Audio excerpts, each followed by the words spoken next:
in the jury chat and send it to the VL and we will get this party rocking. Let's link up.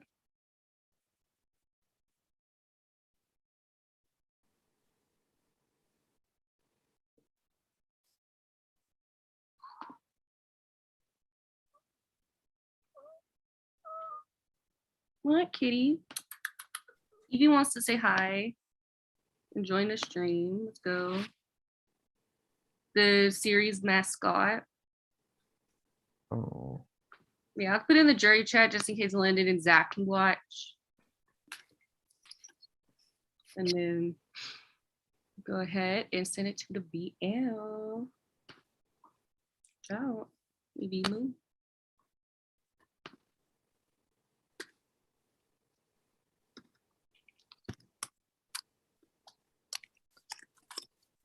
Well, let me send it to the alumni chat too.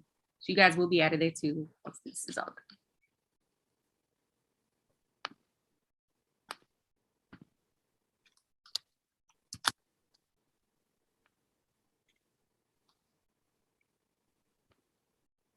Alrighty, everybody has gotten everything. Okay, let's go ahead and get this started. Hello, everyone, and welcome to the Distortion Survivor, the Hidden Mystery Temples Final Tribal Council. Here we are, Jason, Brian, Eric. Y'all have come a long, long way in this game. Y'all have worked so hard to get where you are now. And now you guys got to the end of the game, and y'all's fate of who will come out as the winner is now going to shift to our jury of 7. So yeah, so what we are going to do now is that how this is going to work is Brian, as the winner of the final immunity challenge, has picked the order of who is giving speeches first. And that order that is for the opening speeches is going to be reversed. So yeah, our first person who will be giving their opening statement tonight is going to be Eric. So Eric, if you are ready, I'm gonna go ahead and get a timer out.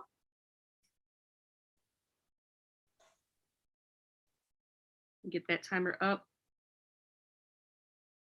And I'll keep you updated on your time too. All right, Eric, I'm gonna go ahead and start your time. You can go ahead and start with your opening statement. Okay, so hi everyone. So first off, I'd like to thank the hosts for such a wonderful game. Skype games are not something that I do regularly, so it was fun being able to play a Skype game again that was really well run. The next thing I'd like to do is thank everybody who played this game, whether you were a pre-juror or a juror. You guys did not make this game easy on me at all, which made it even more fun and enjoyable to get to this point. So coming into this game as someone who normally does not play Skype games, it was very different for me to honestly come into a game not knowing a lot of people. I feel like in the Facebook community, you come into a game knowing almost every single person you're playing with. So it was really refreshing and a bit overwhelming at first coming into a game with so many new faces for me. However, because of that, the decision I made really early on is that I wanted to try building a lot of like really genuine relationships and focus on relationships with people, because that's something where in Facebook games, I don't get to do as much because I know a lot of them already. So I wanted to come into this game, build relationships, and be as authentic as possible throughout my entire journey. And I feel like I did accomplish that. So when it comes to my gameplay, I want to briefly touch on the main reasons that I believe I got to where I am right now. The first thing I'd like to talk about is I feel like this game, I was very transparent and open with a lot of people.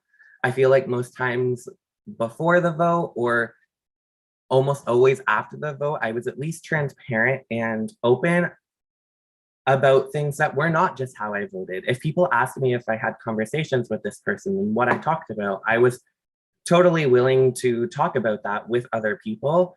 And I feel like this allowed me and assisted me to get where I am today, like right now, because it allowed other people to feel more comfortable with me and that they could usually trust what I was going to say. And it allowed other people as well for me to convey my ideas to them because they were more open to listening to someone with that type of gameplay. I think it kind of developed a mutual respect for each other, is that kind of vibe that I wanted to give off.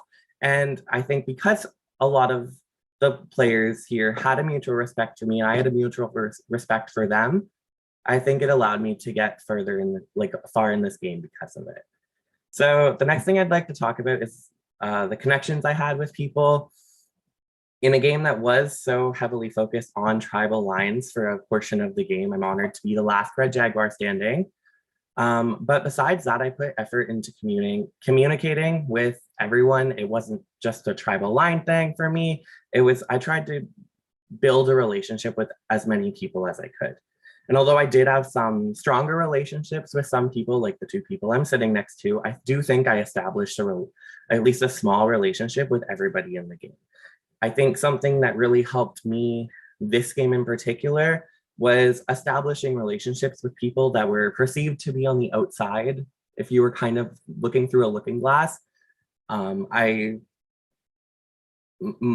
on what I was kind of thinking, these people didn't have a ton of connections based on what I was hearing from other people, or their connections were not as strong with some. So those were relationships that I really was happy to maintain, because those people on the outside end up becoming really valuable and a little underestimated. So it's nice to know what those people are like thinking. I had a group since the merge called Triple Threat that had myself, Ryan, and Jason. I have obviously been loyal to that group. They were my priority alliance, and the alliance I was the most loyal to. I was added to a few more alliances as well, but I don't think there was anything that those two gentlemen did not know about. And I also feel like I had a good relationship with people that were also not in that alliance, and that helped me get to where I am as well. I feel like this game, I made myself a necessity for people to keep around. And it wasn't just for my close allies, but for the majority of the people in this game. I positioned myself so well that I was a necessity to make a lot of votes happen, regardless if Brian and Jason were not included. And that is conveyed in me being the only person in this game to vote correctly every single time I voted. And I had never voted in the minority this entire game. In challenges, I was very consistent. Although I did only have one win, I was a very consistent player. I didn't have to backstab and break a lot of the relationships that I had in this game, which makes me very happy. I feel like I was upfront, I adapted, I survived, and I hope you guys now have a better understanding that I played a very clean and very well-rounded game. I'm honored to be here, and I look forward to being able to answer all of your questions. And that's it. All righty. Thank you, Eric. So now we are going to move on to our second finalist, and that is Jason. So Jason, whenever you're ready, I'm going to start the timer. You can go. All right, guys, I just want to again echo Eric's sentiments at the beginning to thank the hosts. You guys were amazing. Grace, you look phenomenal. This is like the Julie Chen moment. Julie, you look lovely. And I also want to thank the jurors as well and all of the players in this game, because without you guys, we don't have a game, and without us, we don't have a community. So your love for the game is unmatched for, you know, this game, other orgs that you've played, and you continually bring that A game every single time. And that's what makes these games so fun and interesting, because you end up with different groups of people every single time and different outcomes, and it's amazing. It's one of the things I've really enjoyed about my 2 years in the org community. I want to focus in on my part of the game here, where I kind of have boiled this down to, like, as I'm a math teacher, I want to go ahead and boil it down to a set of numbers. And the first one is 3, which was immunity wins. I know that that's not the biggest thing that people look at, but I did have 3 immunity wins, which I believe was the most of anyone in this final at final 11, 9, and 8, which I didn't necessarily need at that point. But after that, I realized I was a necessity to people's games and I didn't have to win as much. but was still competitive and tried my best regardless of injury or a trip to Canada. So keeping that in mind, that was 3. The second is 2. 2 is the number of times that Lyndon actually gave me their half of the immunity idol. And the fact that Lyndon trusted me to have that go back and forth between themselves and I was really key, because I felt like there was a trust there that was really important, because at the beginning of the merge, there were 3 times that I won immunity, and I believe Lyndon felt like we had the best chance of activating that idol at some point, because it was the half idol and it had to be activated with an individual immunity win. I also wanted to go ahead and throw out the number 1. The number 1 was I was the only person in the game left at this point between Brian, Eric, and myself that had an active idol at any point in the game, even though it was used pre-merge. It also took the stress off of me moving into the merge, where there wasn't a lot of guesswork as to who had the idol. Oh my gosh, was it Jason? And the 1 also is significant because I actually got the idol on my very first guess in the actual competition, in the guessing game in our prod chats. It was crazy. I know the prod chat was going crazy because it was just like, whoa, wait, what? And guys, that was my 1, 2 different ones. And then my last one was 0. I was the only person who did not receive a vote in this game post-merge. Everyone else in this final did receive votes at one point or another. I was never seriously a target as we move further into the game because no one voted for me. And here I am sitting in the final. And again, there was only 1 vote for me the entire game, and that was the round that Tawny went out. So again, a series of numbers there. I'm also repping purple because I was the last purple parrot standing, God forbid, that lovely tribe. Love you guys so much. And again, as you see, purple everywhere. Purple is my favorite color. I have some really big things I want to talk about, and I hope you ask questions about. But again, the Triple Threat Alliance, I was super loyal to. They were my priority. Again, sitting next to these 2 wonderful gentlemen, and I use gentlemen lightly. No, I'm just kidding. Eric and Brian, it's been a pleasure playing alongside you in this game. Also, there are other alliances that I were added to as well, including the triplets and the Harry, Ron, and Hermione chat. And to counter Eric, there was only 1 vote that I wasn't a part of the majority in, and that was the Lee vote versus Zach. I have other things that I could talk about, but I want to go ahead and just really hit on a couple things that you can feel free to ask me about during the final. Is rallying the votes to get Zach out at final 9, making that chat the Stanley Steamer carpet cleaners, and making that move. Also, flipping on Lyndon and Timmy and being honest about that, because we did have another alliance of the triplets, which was with Lyndon and Timmy. And then also dropping out of the paper challenge at final 6 was one of my biggest things when I had possession of the idol and Lyndon did not. That was a huge strategic move for me because I knew that if I dropped, Lyndon wouldn't be able to activate that idol at final 6 and possibly save themselves or Timmy when one of them was probably going to be the vote that round. So with that being said, I'm looking forward to your questions. I can't wait to get your fire. I'm sure it's coming. And guys, I wish all of you guys the best of luck as well as we work through tonight. So thank you very much. And I'll give it back to you, Grace.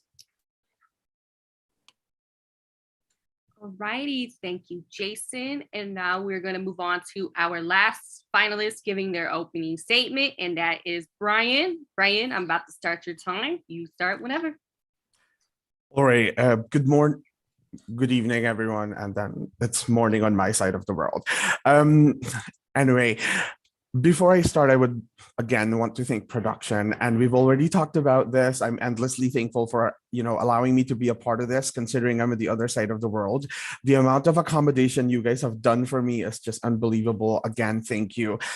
Before I talk about myself, I'm going to change this, and I'm going to talk about the 2 other finalists. I'm just going to say they've played an outstanding game. They're a titan in their own rights. They've played very differently. And I would like to believe that, either of them winning would be a great ending to this journey. But that does not mean I want to count myself out, because I do think that I've played a very different game. I don't have those statistics that a lot of people would want to claim. I can't claim that I voted in majority the entire time, but I can claim that I survived the most number of votes. And I can claim that all throughout, I played with a lot of intentionality and a lot of trying to debilitate myself to hide my real abilities.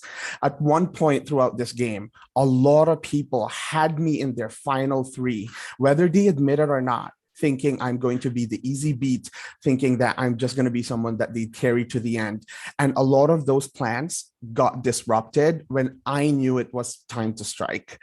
A lot of people just said, just let it be. Brian is going to be easy to beat. He's not here all the time. He did not build all these relationships. But to a certain extent, that is actually a smart choice when you already have a lot of people looking out for you and protecting you. And then they're the ones who are pushing strategic moves, trying to create relationships that they know they cannot carry to the end, because they're bound with other people. Then I knew at a certain point they would claim transparency, but if it really is transparency, you would admit to people that there's an expiration to this relationship and I won't have to carry you to the end. It's just not going to happen.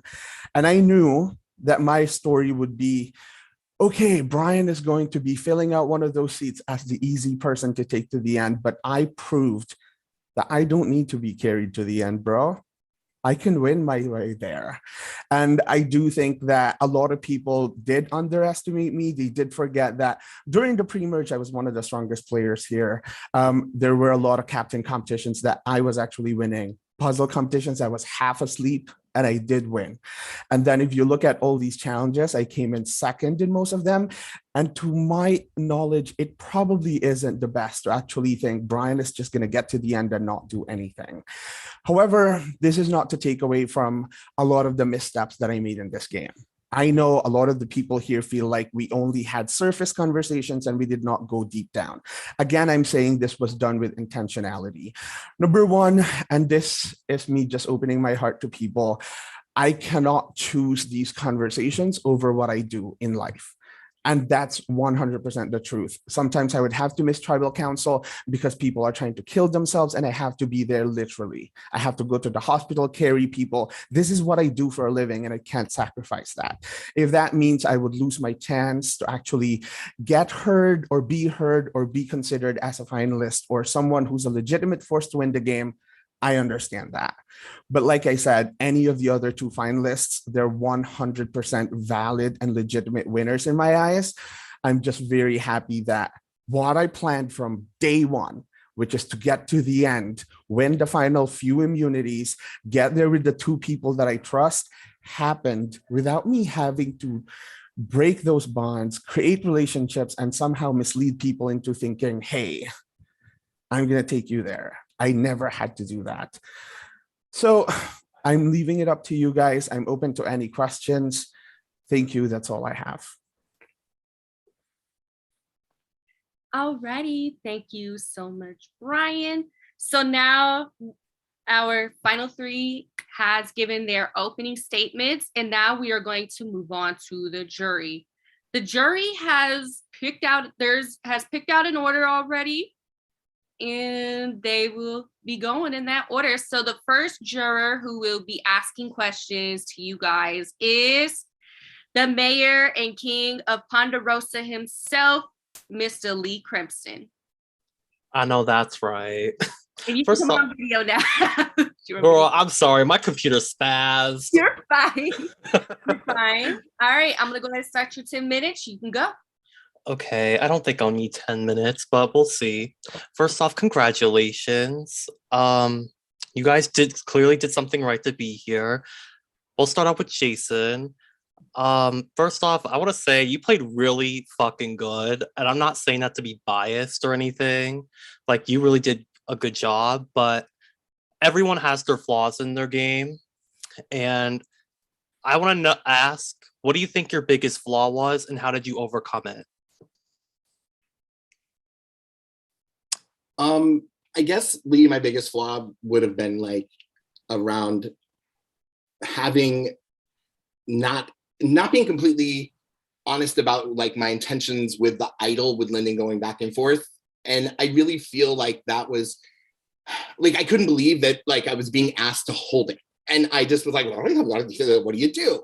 And when I was asking to give it back, like there was like, do I give it back? Do I not give it back? That huge like dichotomy within inside of me that was literally like, do I hang on to this and really screw their game? Or do I, play the honorable side and go back and forth, which ultimately did work out for me because we did go back and forth, but there was 2 rounds in final 6 and final 5 when when I had control of that idol that, was I guess a wild card that no one really expected. And I didn't even expect it myself. And I feel like that was one of the biggest holes in my game was that idol play back and forth. Like, I just feel like there could have been a more aggressive play by me, which I think would have ultimately landed me in a jury seat, to be honest. So now that I think back about it, it's like, there were so many opportunities there, but it's like a missed swing, I guess. We'd be looking at a different final 3 regardless. Okay. Let's move on to Brian.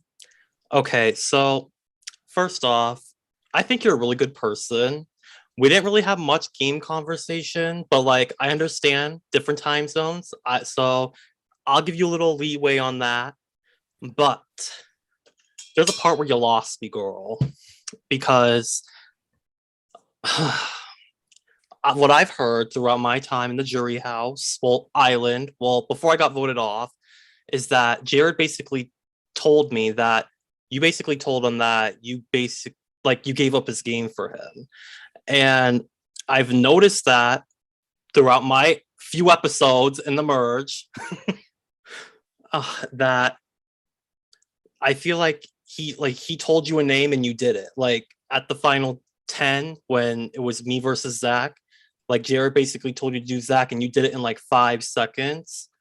So I wasn't there for most of the merge episodes. So do you think you did a lot of what Jared said? Okay, here's one really good thing about this. And this is one of the things that I wanted to touch on in my speech, which is perception management. Jared would see a different thing because Eric and I have been really, really close. And Jared didn't even know this, but when we got swapped into the Red Jaguar, Jared would tell me things that Eric said to him, but the truth is the night before, we already discussed this. Jared was convinced that he was controlling me because that's the plan. You have to make sure people underestimate you and convince themselves, I have this guy in my back pocket. I'm just going to tell him what to do. But in reality, I talked to people after people as to what the plan is going to be.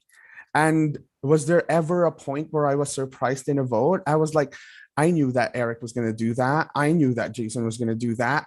I did not have to move because people were trying to overly strategize. And all I had to do was convince them that, I'll just do what you want me to do. Were those conversations all the time genuine? They didn't have to be. They simply had to know that I'm someone that they can go to the end, when in reality, near the end, I'd be the one making these decisions. And I'm sorry, Jared, that I did not tell you that all these were discussed prior with my main alliance, but that's what happened all the time. And yes, there are times when I would be like, just tell me a name, please tell me a name. Because when you want to be manipulated, you want information to come to you. You don't force them, and you don't interrupt your enemies when they're making the mistake of underestimating you. And that's what I did. Okay, I'll take that answer. I feel like that definitely clears some stuff up. So thank you for that. All right. Let's move on to Eric. And this one's definitely going to be more of a hard-hitting question. I don't want to try to be disrespectful, but you say like you try to make genuine relationships with everybody, but like, I'm going to be honest, I don't know who you are. Dead ass. I don't know who you are. Like, the only time we had an actual conversation was the day that I left. And then you basically made up lies saying I made a chat with Ali and you saying just to monitor you when I never even made a chat with you. Then you just voted me off, which was fine because I didn't really trust you either. But do you actually believe you made genuine relationships with everyone here? I think out of everyone in the game, I think, like, especially in the jury, I think me and you did have the least connection. I feel like I don't know what it was, but I feel like I did try to talk to you, and I don't know if it was like a time crunch thing, but it was like, I feel like I did try to have conversations with you. Like I said, I do think out of everyone, I think I spoke with you on the jury the least. Okay, Honestly, that's right, because you did talk to me before the Sierra vote, and like I was busy that day, so I'll give you that. Okay. and I was going to say that I do think the day that you did leave, I actually did have no intention of voting for you. But Girl, we got 3 um minutes. until it just kind of came, I came to you basically about me thinking that Timmy or Lyndon had been my vote at the previous tribal council, and I found out pretty quickly that Timmy and Lyndon found out almost very quickly after I told you, and you were kind of the only person I had told. So it kind of gave me the hint that it was like, oh, he was very quick to throw me under the bus. And I had kind of went to Zach and wanted a vote off of someone else. And then we were kind of going back and forth.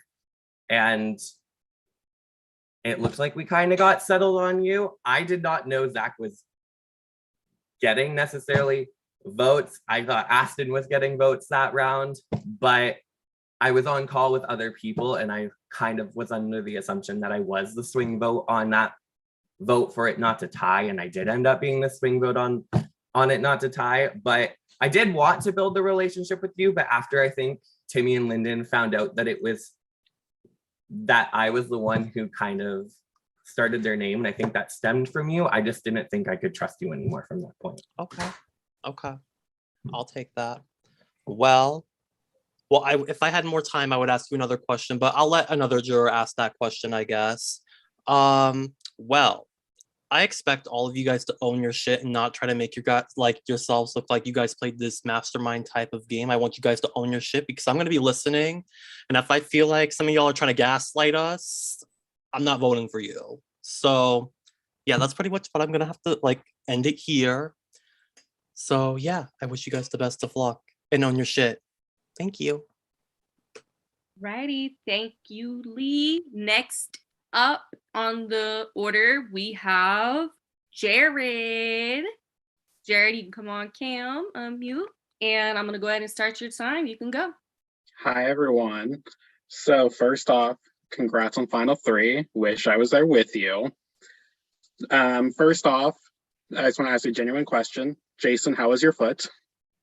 Much better, but it's still sore. The swelling's going down, but thank you for asking. That's good. Brian, you are probably the second best dressed tonight from what I have seen. Sorry, you were probably gonna be best till I saw Grace. Eric, you look strange with a haircut and no beard, but so I'm gonna start with Eric. What I'm gonna give you a blanket statement of is everyone needs to own their shit tonight, but you especially are going to have to own your actions tonight with some people coming up. And what Lee said, being truthful, especially you, if you get caught bullshitting, it's going to be bad for you. So, can you explain your social game to me? Because in my eyes, which, I have a blind perception of the game, especially going into jury, finding out shit that you have said and done, that you actually didn't have great relationships with people, as you say you did. Especially in my opinion, you only had a good relationship with me. You had a rocky relationship with Lyndon. Timmy, I don't know. Lee just said you didn't talk to him and for a couple of votes. So you're saying you have this genuine game. Where was it other than with me?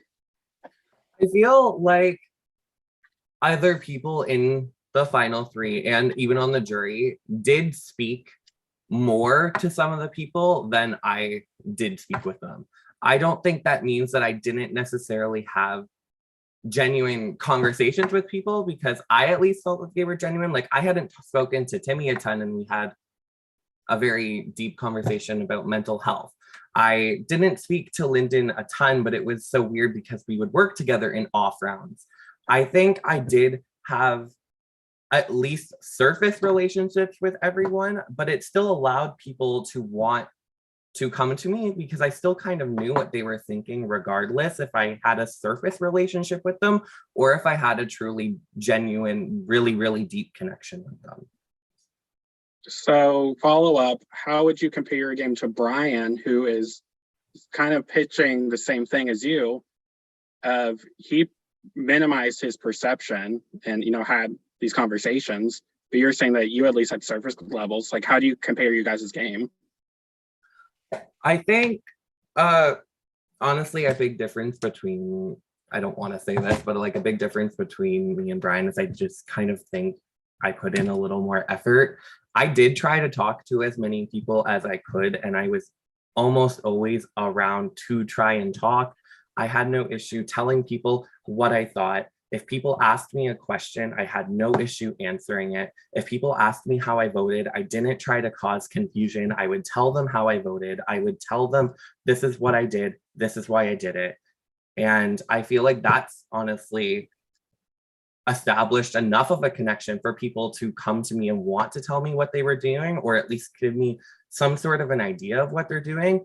And I just think it means I adapted a lot too, because Timmy and Lyndon were people that I did start establishing a surface level relationship with, even though I said their name, both of their names, the second merged tribal council. So I do think I established and put more effort into my relationships than Brian did. I think I just kind of focused putting my effort into fewer people.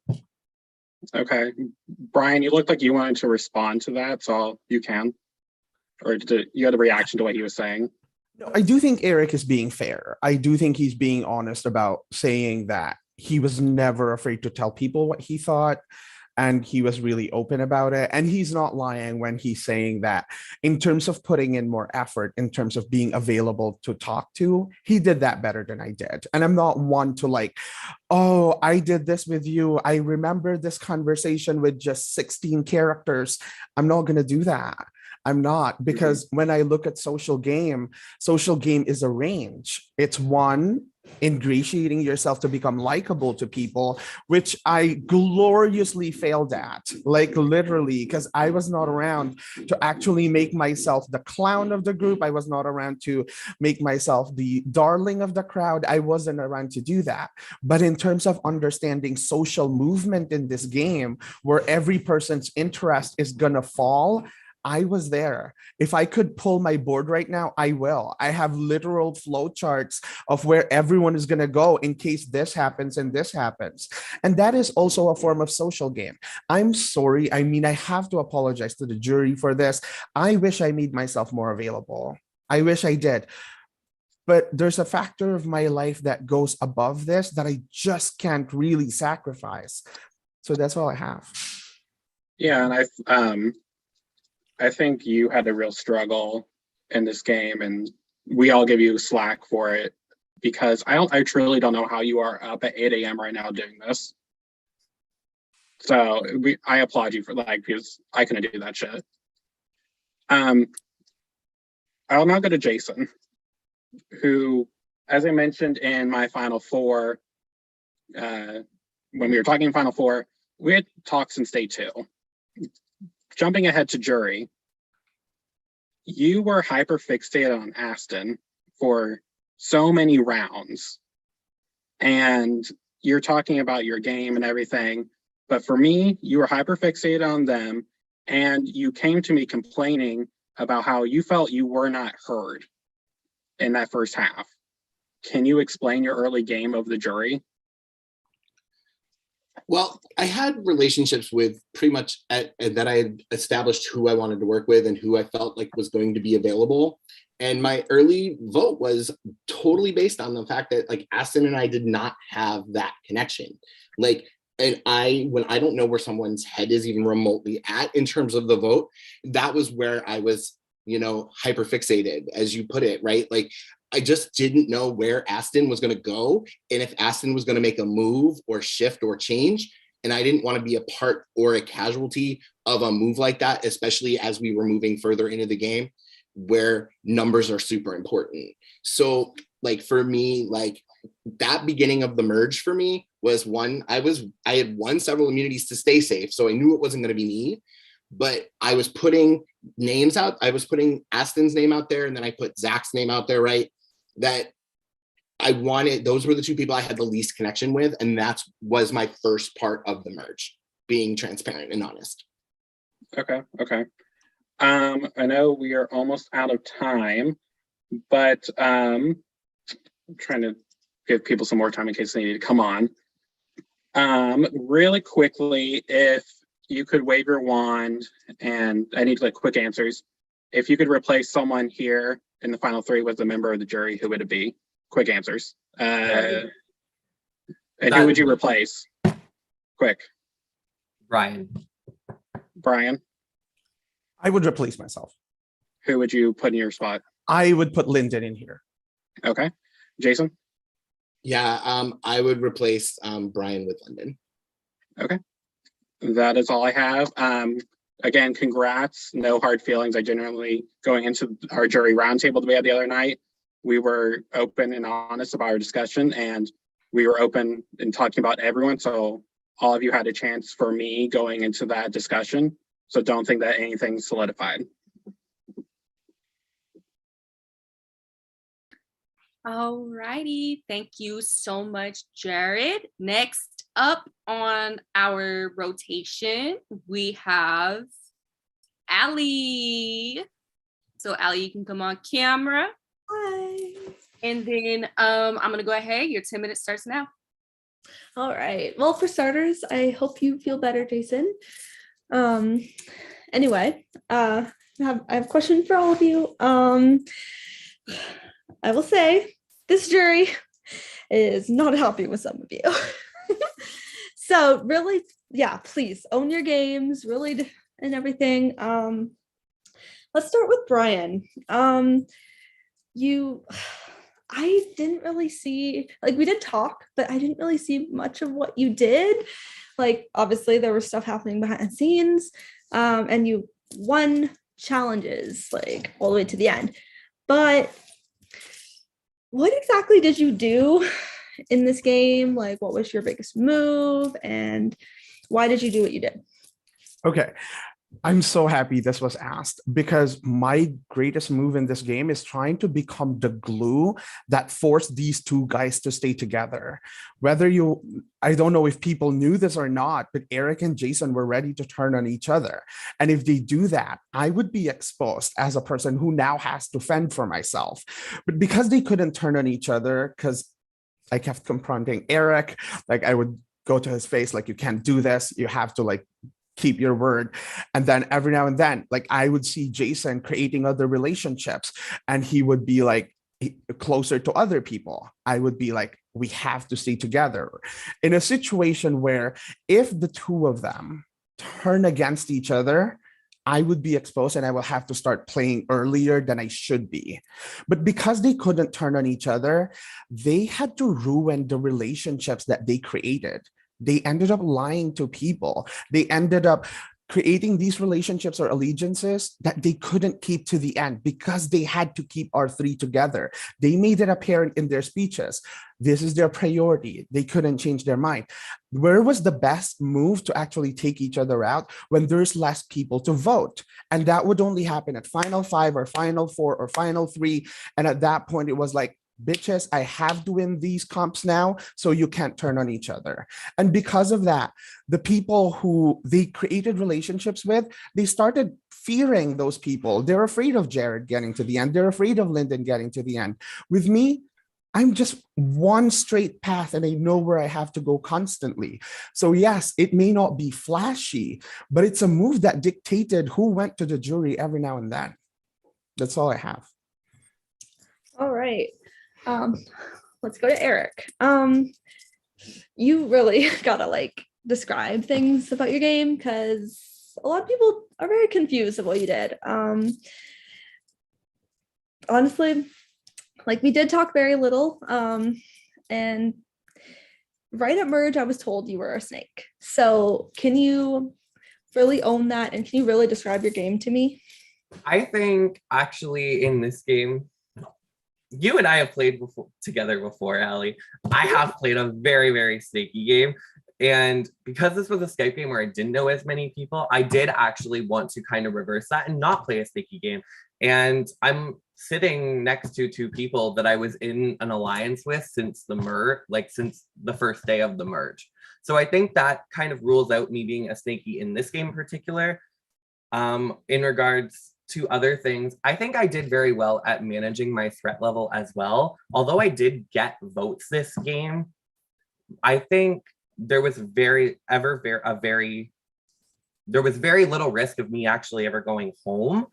I think I managed my threat level big enough. I know there was also a rumor that I was a really big challenge threat too. So did I try 1,000,000% in every single challenge? No. I did not. But I also feel like I won the challenges enough to make my game more relevant. I think something big that I did personally was I feel like my relationships, I kept more closely guarded. Something like in a Final Four situation, Jared did not know that I was super duper close with Brian and Jason and that I would pick them over him, where Jared automatically had it in his head that Brian and Jason were not going to vote each other out regardless. So I feel like my biggest move per se was keeping the relationships that I had really close to my chest so people wouldn't target me as a side effect to wanting to weaken some of these other players like Brian or Jason. All right, Jason, my question for you is, exactly how loyal were you to me? Because like when I left, well, you literally came to me, you were like, I'm very happy you were able to make it to this comm because obviously I had to work. And then you just kind of like made me think I was expendable because it was unanimous. So like, how loyal were you to me, and like, why didn't you bring me farther than 7? That was the double round, Allie, and it was very difficult in that round to go further with you because of your social abilities. You are the queen of socialness, and you are the queen of making everyone feel good. And it was super apparent to me that at that point, like, it was going to be very hard to beat you if I got to the end with you, because of your relationships that you had established, especially across to the other side, and other group of people with the vote to vote out lead. Like, that's where my brain started to go, oh crap, like Allie has way more connections than I really felt that you did. And like, it dawned on me where it's like, okay, in the double, Jared and I had a call right after the win when he won. And I said, I think it's time that we take out a social threat. And I actually said that to Jared on call, and it broke my heart because I love you so much. And I was like, seriously, it was just that moment where then it spread like wildfire. And I respect and love you to pieces. And the silent killers, unfortunately, I silently killed you. All right. That's pretty much it. I don't really have a ton more questions, but I'm pretty open right now with my vote. Like, I just want you guys to own it and really explain everything. Because I mean, it's gonna be really hard to get certain people's votes. But congratulations to both of you, or all 3 of you. And just may the best person win. Righty, thank you so much, Allie. Now we are moving on to our next juror, and that is Aston. So Aston, come on camera and unmute, and go ahead, start your time now. All right, so okay, where to start? All right, Eric, I'll start with you. So throughout this game, I felt like you personally were attacking me. Can you please explain to the jury and myself why it kind of came across that way? Because like, I've been very shaky since Final Tournament started. But yeah. I actually am kind of upset to hear that because I think there was a few times that I lost trust in you. And I asked you about it. And to me, it was really upsetting when I lost that trust in you because I would feel like this entire game, I was the person advocating for you and your biggest supporter throughout this entire game, almost like pre-merge. I was the one who came to you and said, we had a genuine conversation about how people wanted to vote you out because you were in the hospital before and I didn't want that to happen again. And then even during the course of the merge, Jason made it clear he wanted to get you out. And he had came to me, I think the first 3 rounds saying, Aston needs to leave, Aston needs to leave, Aston needs to leave. And I literally could not, like, I had told him multiple times, I'm not ready to vote for Aston because I like Aston. I'm not ready. And I think both of them can back me up on that. Like, I did not want to vote you for at least the first 3 rounds, 100%. And I would feel like I was your biggest supporter for those first 3 rounds. And then it was the vote where I ended up getting 2 votes, one from Zach and one from you, that I'm like, this relationship feels like I'm putting in a little more effort than you were a little bit. And when I did try to come to you about losing possible trust, it felt like I think I could have approached it a little bit differently. I just think I was also a little hurt by the fact that I feel like I was your biggest supporter and you were so quick to kind of just turn it around on me a little bit. All right. Give me a minute.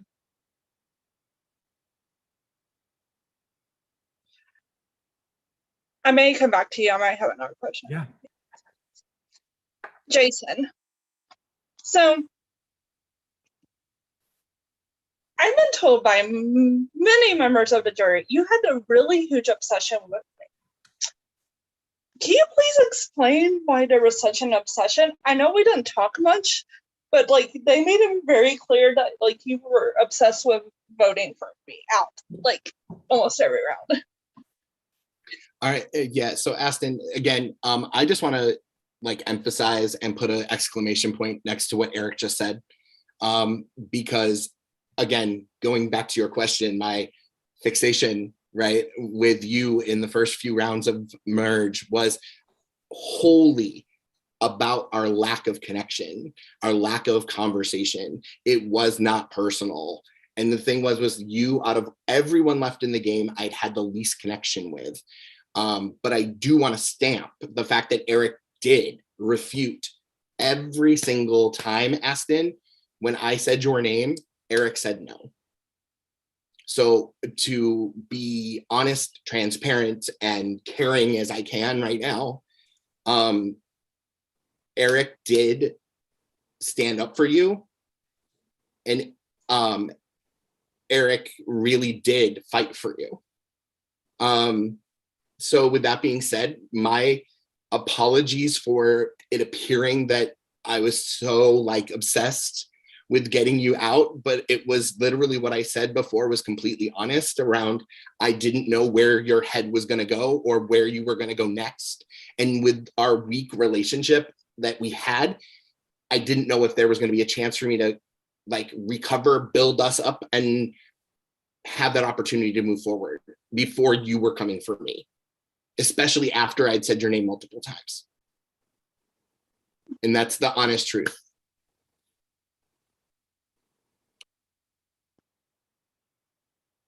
I didn't have any intention of voting you that I can remember to my knowledge, if I'm honest. So I have another question for you. So you talked about wanting to work together. Like we had like this teacher thing going on for a while. Was that real or was that like fake? Or I'm not sure. Like I just want to. No, like no, and thank you for that question, because we did discuss like the fact that you teach little ones, right? And we talked about that. But the thing was, our conversations never got rolling to the point where we had that long 30-minute back and forth of having that real deep conversation. It felt superficial for me to say. Like, I did want to, like, when you got to the merge, like I was literally at first like trying to get us to talk, and I wanted us to talk. And it just seemed like every time that we tried to connect, it would peter out somewhere, whether it was from my side or yours. And like, we were like, oh, I fell asleep. Oh, crap. Like, or like I was eating dinner, right? So it wasn't anything about what you were doing per se, but it was the idea that I had the least connection with you. But that teacher thing, honestly, I would have loved to have run with that with you, because you seriously, like, I appreciate, obviously, as a teacher myself and someone who's going to be an administrator, it's one of those things where I, am thankful for young educators like yourself working with children as well. So that's not fake or superficial. All right, Brian. So we lost like absolute contact very early on in this game. I want to know how you like felt like you handled the jury management, because honestly, I'm having a hard time seeing it for myself. Like, the reason why you're having a hard time is because, admittedly, I did not succeed in ingratiating myself and being the most liked person in here. And it's not just about being liked, it's all about allowing people to build those connections with you so you can be a part of what's happening. This is Survivor. Nothing here happens in a vacuum. When things are happening, they have to happen collectively, like people have to work together. And because of where I was and what was really happening in my life at every given point, my best move is to be a part of those, but be a silent voice. And that's what's happening. Whether it was live night, people would ask me earlier on what's our move going to be, who the vote is going to be. I would contribute, and there were times when they want to make a move but they couldn't because they need another person there, and because I wouldn't want to change it, nothing is going to happen. I know that in terms of trying to be buddies with everyone, I miserably failed in that. But I hope that that is not the only definition of having a social understanding of how the game was moving. Personally, it became a blessing in disguise, because like right now, nobody is questioning me, telling me I have a lot of stabs in my heart and they're because of you. That's not going to happen. Like, people are not going to, I'm sorry to cite some examples, but certain people here are not going to look at me and say, you said on day one, this is going to happen. They're not going to do that to me, because all I do is every time we have a conversation, I let you know where I am and what I can do for you. And if you voted for me, I'm not even going to be mad. And let's just move on and continue the game. That's the only play I had. So if you don't see it, I'm very sorry, but I hope you know that there's no hard feelings in you having a hard time seeing how I managed the jury, because even I wish I did a better job in that. all right, I do have one follow-up question for you. So you adamantly came to me and was like, I know you voted for me. Are you still 100% thinking I voted for you to round Sierra went home? Can I say that? You can check our chat and you can see word per word. People said you voted for me was what I said. And I followed it up with, even if you did, please don't think this is the end of our relationship or it's going to affect anything. To me, who voted for me didn't even matter. I knew people from my original tribe voted for me. And I was like, I'm okay with it, guys. It's fine. That's just my attitude in this game. And if you voted for me, I'm not mad at it. If I misperceive that, again, I deeply apologize.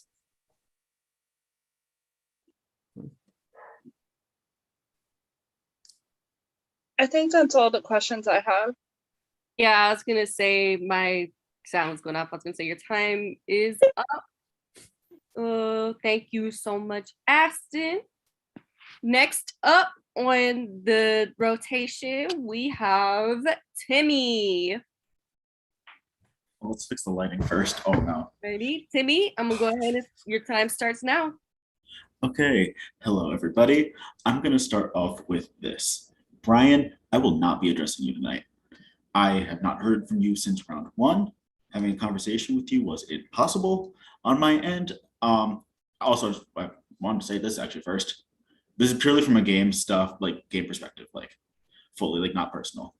A lot of stuff you said tonight, I don't believe.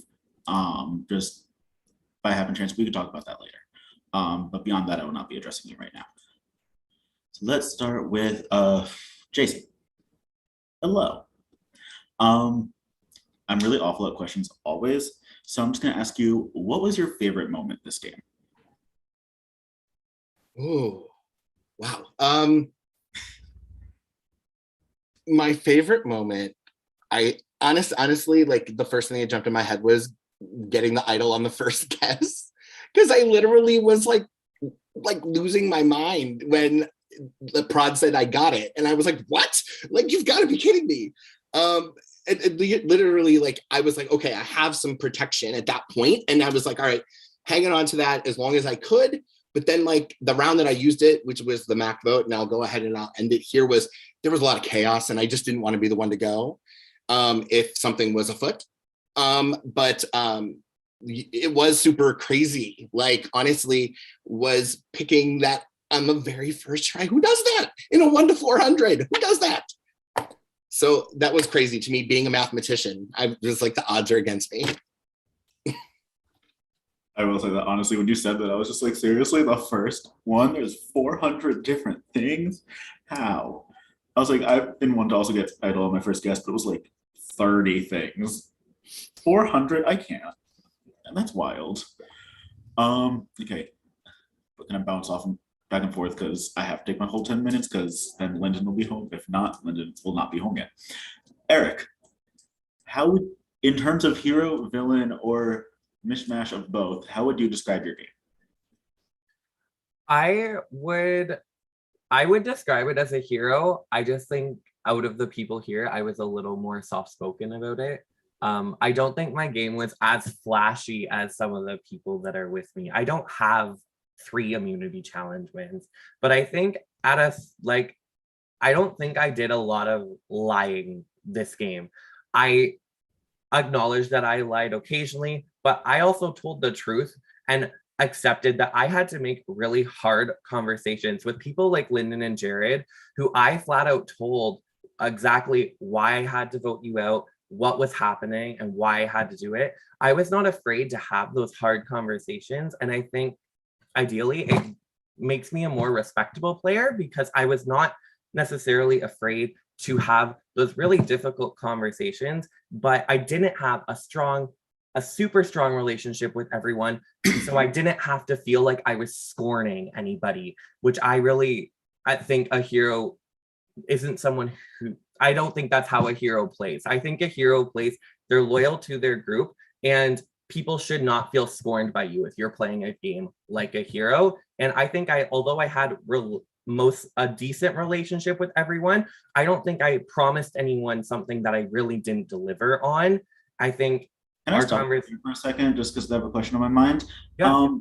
Based on the questions you've been asked tonight, do you not feel like people were scorned by you? I think I can acknowledge that some people don't think I have as a genuine connection as I thought I had with people. I think overall, though, because they didn't necessarily think that our connection was as genuine, I think it kind of makes it more like they were less scorned because they kind of expected it almost. I had so many thoughts going through my head during that answer. Okay. Not gonna lie, not hero. No. I would view your game as more of a mishmash, which is why I gave that option. because there is never always a set hero or villain, because a villain can do great things, a hero can do evil things. It's all about perception.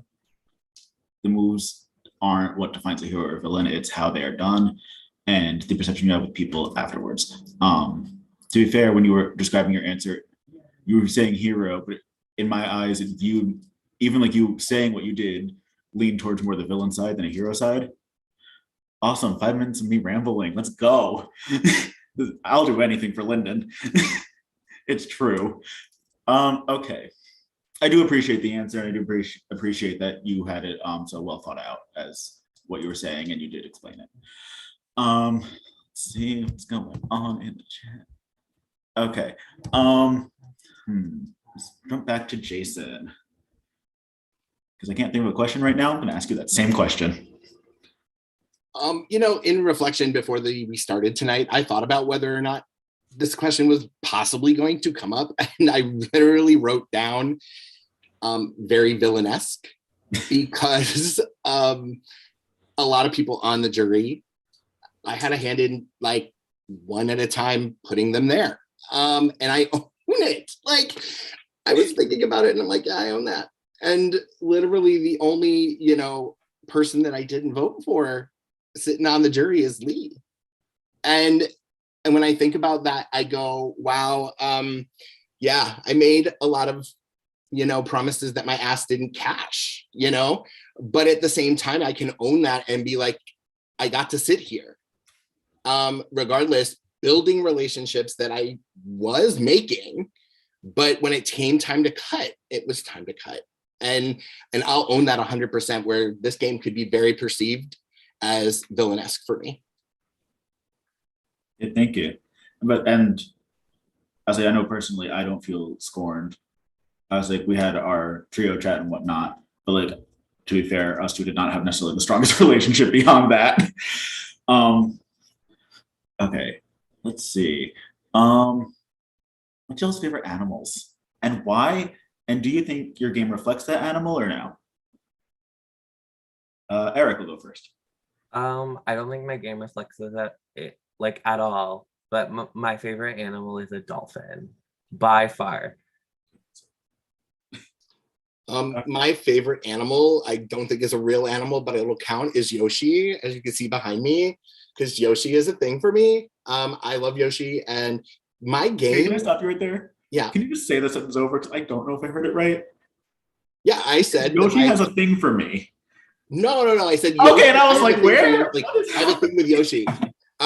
No, for real though, like I'm obsessed with Yoshi, and like in terms of real or fake animal, Yoshi is like a companion and a friend, and I don't think I necessarily played the game that way per se, because many people are on the jury of people that I worked with, but the two guys I'm sitting next to, I did work with them 100%.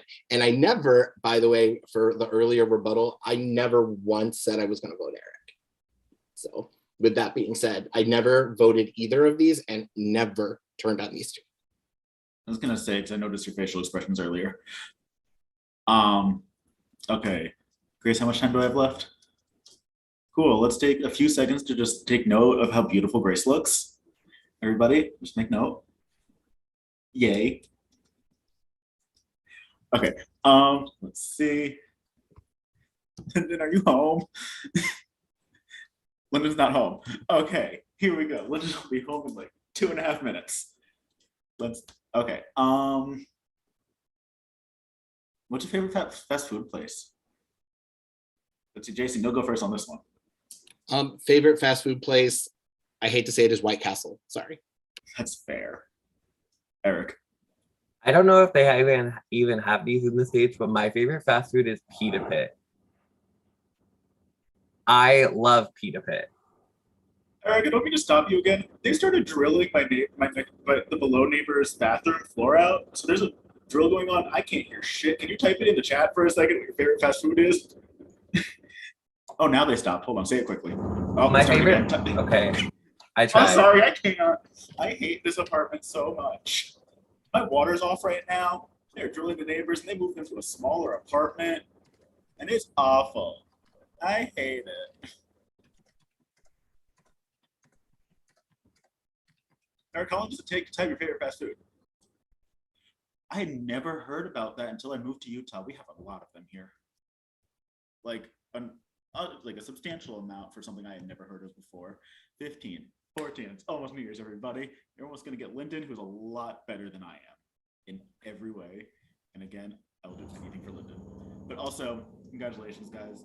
Great job. And my time is up.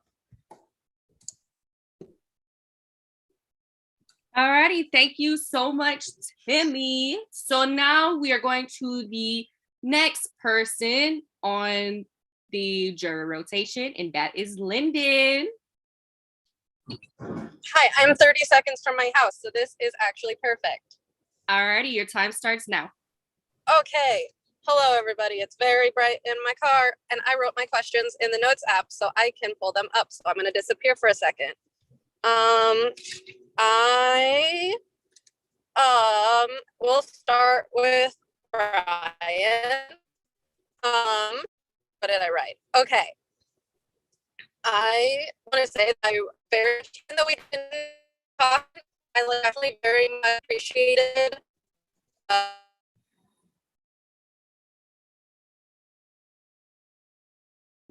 I will pause for you were glitching out. I paused your time. Oh, okay. Let me grab my purse and run inside. Okay. Yeah. So Brian, I felt like the two of us had a very like good, honest relationship in the game, and like we were able to communicate like openly. Like I just straight up said like, "Hey, I'm voting you," and you were like, "Okay, that's fine." You know, and I very much appreciated that. But a lot of kind of what you've said tonight, I feel like has kind of come across in a way where it seems like you wanted to be disliked. And I'm just hoping for like clarification on that. Okay. Number one, I don't want to be disliked. I think being liked is an evolutionary need, and we can't just take that away from who we are as people. But I also don't want to take credit for things that I did not do. I don't want to seem like, hey, you're over, you know how you over embellish things sometimes when you're like, I know I did not exert an hour, 40 minutes of calls. I know you never really had a conversation about the people I'm working with, like all these things. And it's harder to like people when you know less about them. You can see their spirit, you can see who they are, but it's hard to really know deep down how much you would like someone, and sometimes that takes time. And I know that where my shortcoming is, and other than making myself available for other people to make moves with me. So that's where that's coming from. But please, I mean, I would understand if you guys don't vote for me, but don't hate me for no fucking reason. It's a game. Yeah, no, that's good. Definitely like a little fun. I would also like to come out with the truth. I voted for Brian the Sierra round. You know, there was a lot of doing the math, and I like I said, I had a flow chart of this, and in my chart I had you there, and I was like, but she's talking to me and she's being really, really nice to me. And she likes Peppa Pig the way I do. So I'm like, I don't even care if she votes for me. Like, that's fine. But I promised you, I think the following round immediately, I told you, if they force me to vote, I would vote publicly, and it will not be you and it will not be Timmy.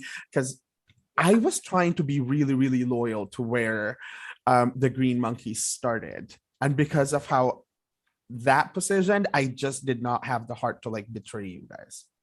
Yeah, definitely. So yes, Eric, I did in fact not vote you that round. And then I will go to Eric. I felt like we had a very rocky relationship, I feel like, from the start because of that, because everybody said I voted for you and I was like, well, I didn't, and so that caused a lot of chaos. But I do feel like we kind of had this like back and forth, like sort of alliance, and I just wanted to hear your opinions on all that. Yeah, I think out of everybody that I kind of feel like our conversations were a little more surface. I feel like I dived into the deepest with you besides probably Jason, Brian, and Jared. I feel like I did dive in the deepest with you. It was very interesting because we would like be on total opposite sides of a vote one minute, and then we're like, hey, let's vote together this time, or we'll be open and talk about the vote, or this person said this, and then like, yeah, we agreed on that. And we would come to like, when I said, like when you came to me, when I said something to Zach about the idol, and I'm like, yep, because I know where the idol was and it's not there. So I'm like, I know someone has it. But yeah, I just feel like our relationship out of everyone was a really interesting one, because even though we were on such opposite sides, I still feel like we had good conversations and were able to talk about the game, even though I think we both kind of ended up knowing that we did have different allegiances with different groups of people. Yeah, I definitely think we definitely did talk more deeply like game than anything else. And I would agree. Can I have a check? Thank you. Okay, now we're going to Jason. Jason. First off, like I talked to the jury about this last night, about how you were like a savior for me when my partner and I had COVID. I had a really, really hard time taking care of my partner all by myself and having everybody like put pressure on me. And nobody ever asked how I was doing. You know, it was all like, oh, how are they doing? Are they okay? And it was very hard. And Jason was like the one person, like he like on a call was just like, let it all out. And that was like one of the best moments, I think, for me. I think like in real life, I actually needed that. And so that was like a very important moment for me. And I really appreciate that. But then like, I felt like as we got further into the game, I started like getting a lot less from you. And it, you know, it would be like, I was left out of how you guys were voting. And I would just get a bunch of like, I'm sorry, I'm sorry, I'm sorry. And obviously at the end, like, I did get like from both Brian and Jared on call and Eric, like I got messages from them when I was leaving. And it definitely like hurt a little bit to not really hear from you. I know you were also very, very busy that day. And I definitely will acknowledge that, but it was definitely very hard to not like really get a reason to be left out after like you and I passed my idol back and forth like how many times and never got it activated. And so I don't know, what was my question? Let's talk about that. That's what I wrote. Listen, you know, I want you to know I appreciate the human factor, right? That human space of, you know, I would want somebody to check up on me if I was going through what you were going through in that moment with your partner, but then also the stress of where you were taking care of them. And I, you know, was seriously genuine with let it out, like seriously, like this is frustrating and I know that it's got to be crazy for you. And then ultimately you ended up getting sick yourself and having to worry about all of these different things. And to bring it to where we were at the end, I was just super busy and I felt really shitty around like in that final 5 when we were all asked to vote publicly. And I said, yeah, I was voting for you, but my reason was that reason. If you were sitting here, Lyndon, you win this game. And I mean that 100% because I would have voted for you because literally you had that idol, you passed it back and forth. Like there were so many things that you were doing well. So many.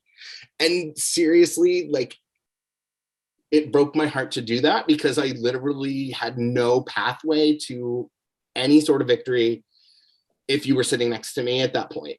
And I had to do that to save my own game. And I want you to know the Disappearing Act was all about Canada and literally like not being around. And I apologize for not sending you a message earlier. Thank you. Yeah, it was just a real wild time. And then we're going to go on a new tangent. And I don't have enough time to get you guys to do this individual for people. So instead, will you describe the jury with one album of music? All 3 of you. Like pick an album that you would use to describe the jury.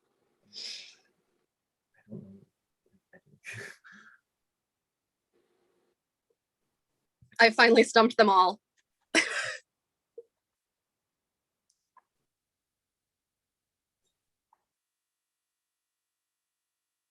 Anybody can go whenever.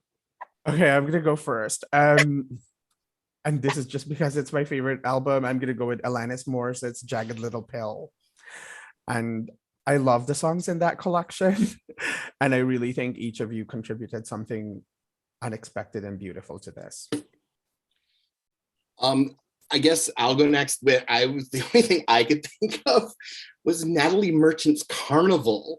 There was so much fun to be had in this game, and like the word carnival just popped in my head. And Natalie Merchant is somebody who I love from college, and I literally love that song. And I felt like that's the one that jumped out to me first, was Carnival.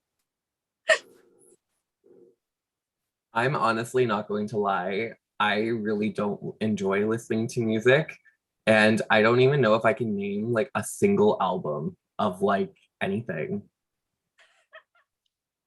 The music in your head, right? What? Yeah, the album that's in here is like, that's the album I'd give. Alrighty, thank you, Lyndon. And was that you? That was Zach's question you asked too, right? In more of a summary than his, yes, because he wanted to have it individual. Alrighty. Okay, so we are going to move on to Zach's question as a follow-up. Zach, Lyndon asked for an album of the jury as a whole. Zach wants you guys to describe a song for each jury member. So whoever would like to, he cannot be here right now as his job is running late, but he will be here later. So yeah, he told me to ask you that. And I won't time this since he's not here, so. Or actually I will just for it. Alrighty, whoever wants to go first can go.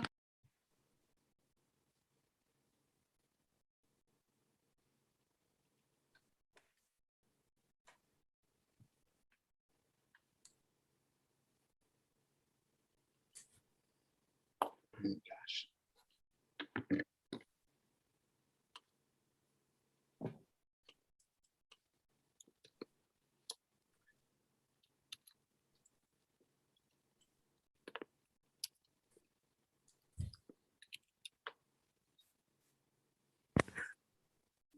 It seems like none of the final three is really into songs and music. But We're all like I'm struggling. I'm just writing them down. Okay.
I also wanted to say hello. You guys haven't seen much of me this season, so hello, I'm here.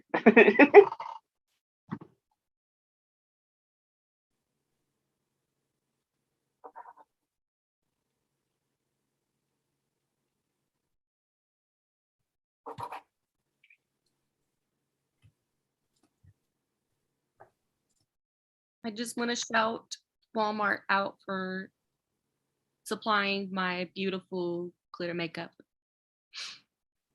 That's what the inspiration behind this look is. For people who love glitter eyeshadow, they do sell it for like $7 a palette.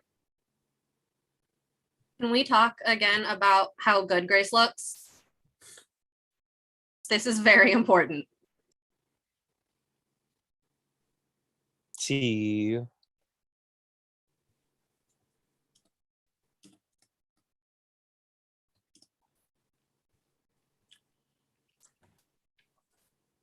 Okay, so can I go? Because I feel like they're still selecting their songs. So I'm just gonna go. If we have to describe each juror in a song, I would have to start with Jared. And the song that I'm gonna choose is Eye of the Tiger. It's one of the biggest hits, and Jared is simply like that. He's very focused. He was really determined in this game, and it was such a shame that we had to cut him at Final Four. Zach is Super Bass by Nicki Minaj. He's really unpredictable. He's out there. He's loud. He's fun. So that's how I always saw Zach. Lyndon would have to be, please, not the lyrics, but just the cultural significance of the song. They will have to be Bohemian Rhapsody. It's a big hit out there. There are a lot of layers to that song. Like the composition in every way is beautiful. That's how I've always seen Lyndon. I'm sorry, I feel like we did not have that closer of a relationship, but from afar, I've always been a big fan and I've always adored you. Lee, it would have to be Scream and Shout. Scream and shout and let it all out. Because I did see Lee as someone who's loud and bubbly and always happy. And Ali will have to be Sweet Child of Mine. Ali is someone who's always really sweet and really lovely. Like, I know I call her the gymnast of the season, flipping queen. Like, it's always been just a running joke for the two of us. I have nothing but love for her.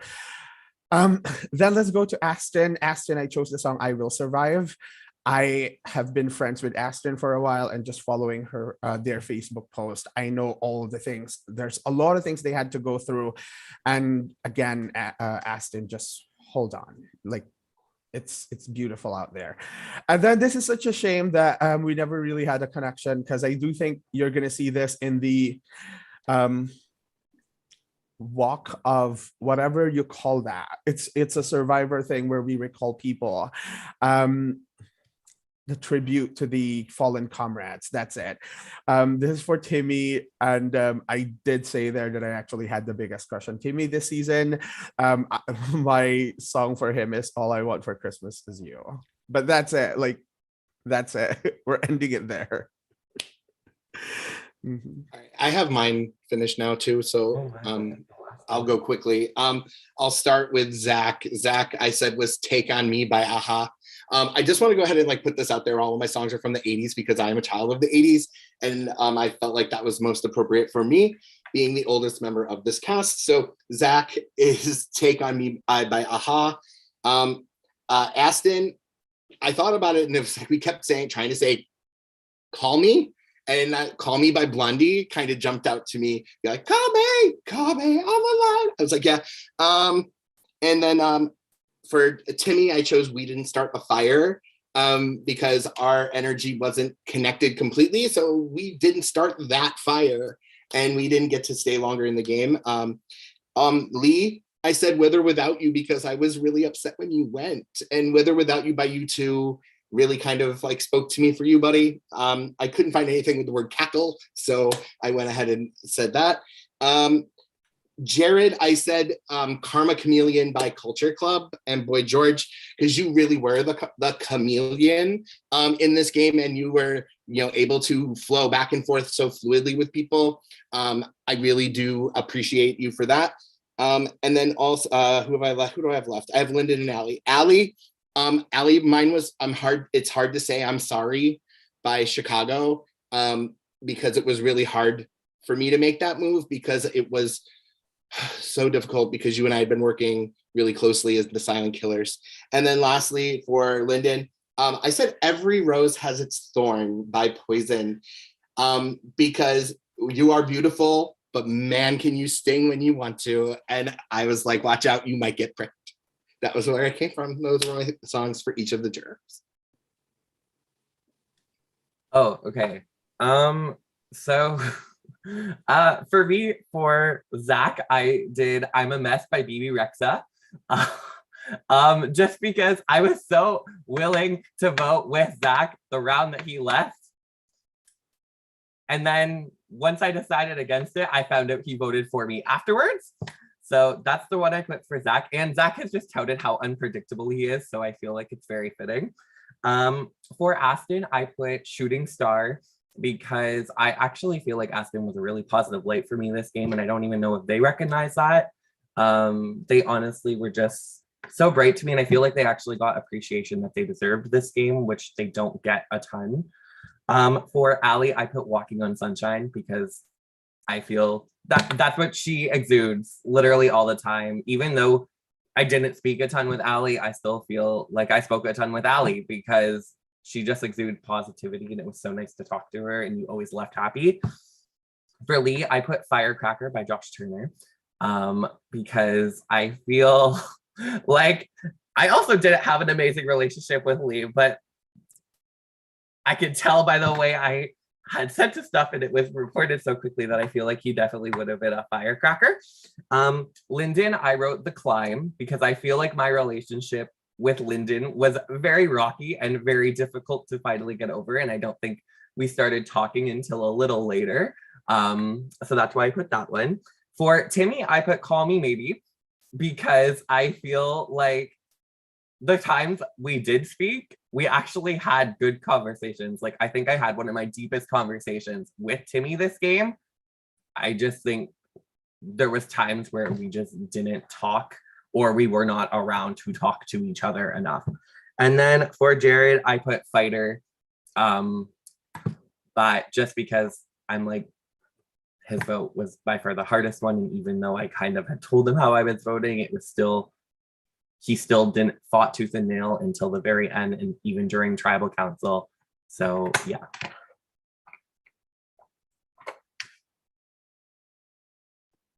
All righty. Thank you so much, finalists and jury, for asking questions. This is the end of the jury questioning. So now it is time to move on to closing statements. And you guys will have 7 minutes to give those as well. And we are, like I said in the beginning, we are going in reverse order. So Brian, you will be giving your closing statement first. All right. Well, anyway, it was really a fun time trying to at least explain my game to everyone, trying to show other parts of the game that were a little bit unseen. Whether you believe that or not, I think that would just be a box unopened for the rest of the season. To me personally, I played the game with the cards that I was handed. You know, we all have different situations when we play these games, and these are my cards. This is the best game that I can play. Now, I know that I should be talking about myself a lot more, but honestly, I have nothing left to say aside from, you know, on positive praises for the two guys who are here. I felt like they deserve a lot of the good things that are coming to them. And to be honest, whichever one of them win this season, I'm just going to be really, really proud of them. And if I ever get votes or if I don't, thank you to whoever does it. That's it.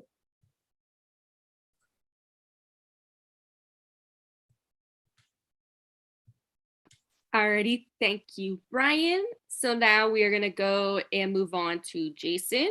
Jason, your time starts now. So going in the middle is not the most fun or flashy. I'm like literally like, hi, I'm the sandwich. Never mind, I'm going to stop there for that.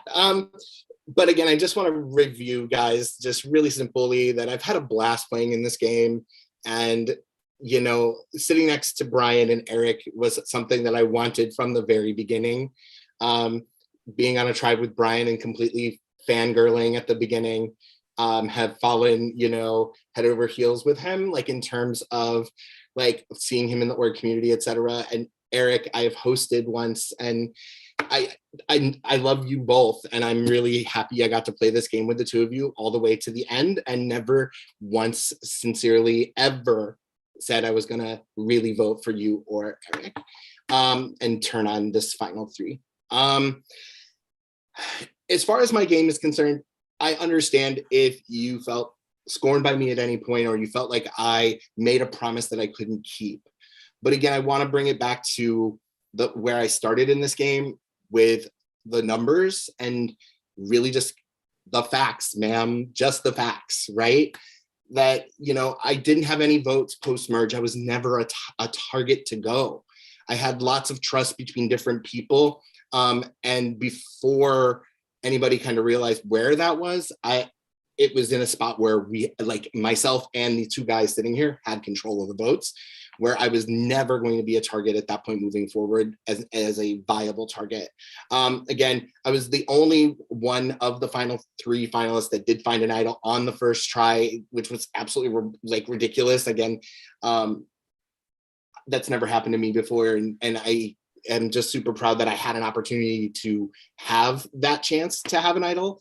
And then two, again, the number of times that Lyndon trusted me to hand that idol back and forth, that I had their trust enough to possibly activate it. And then I actually did bow out of a challenge strategically to make sure that Lyndon wasn't going to be able to activate that idol to save themselves or Timmy that round.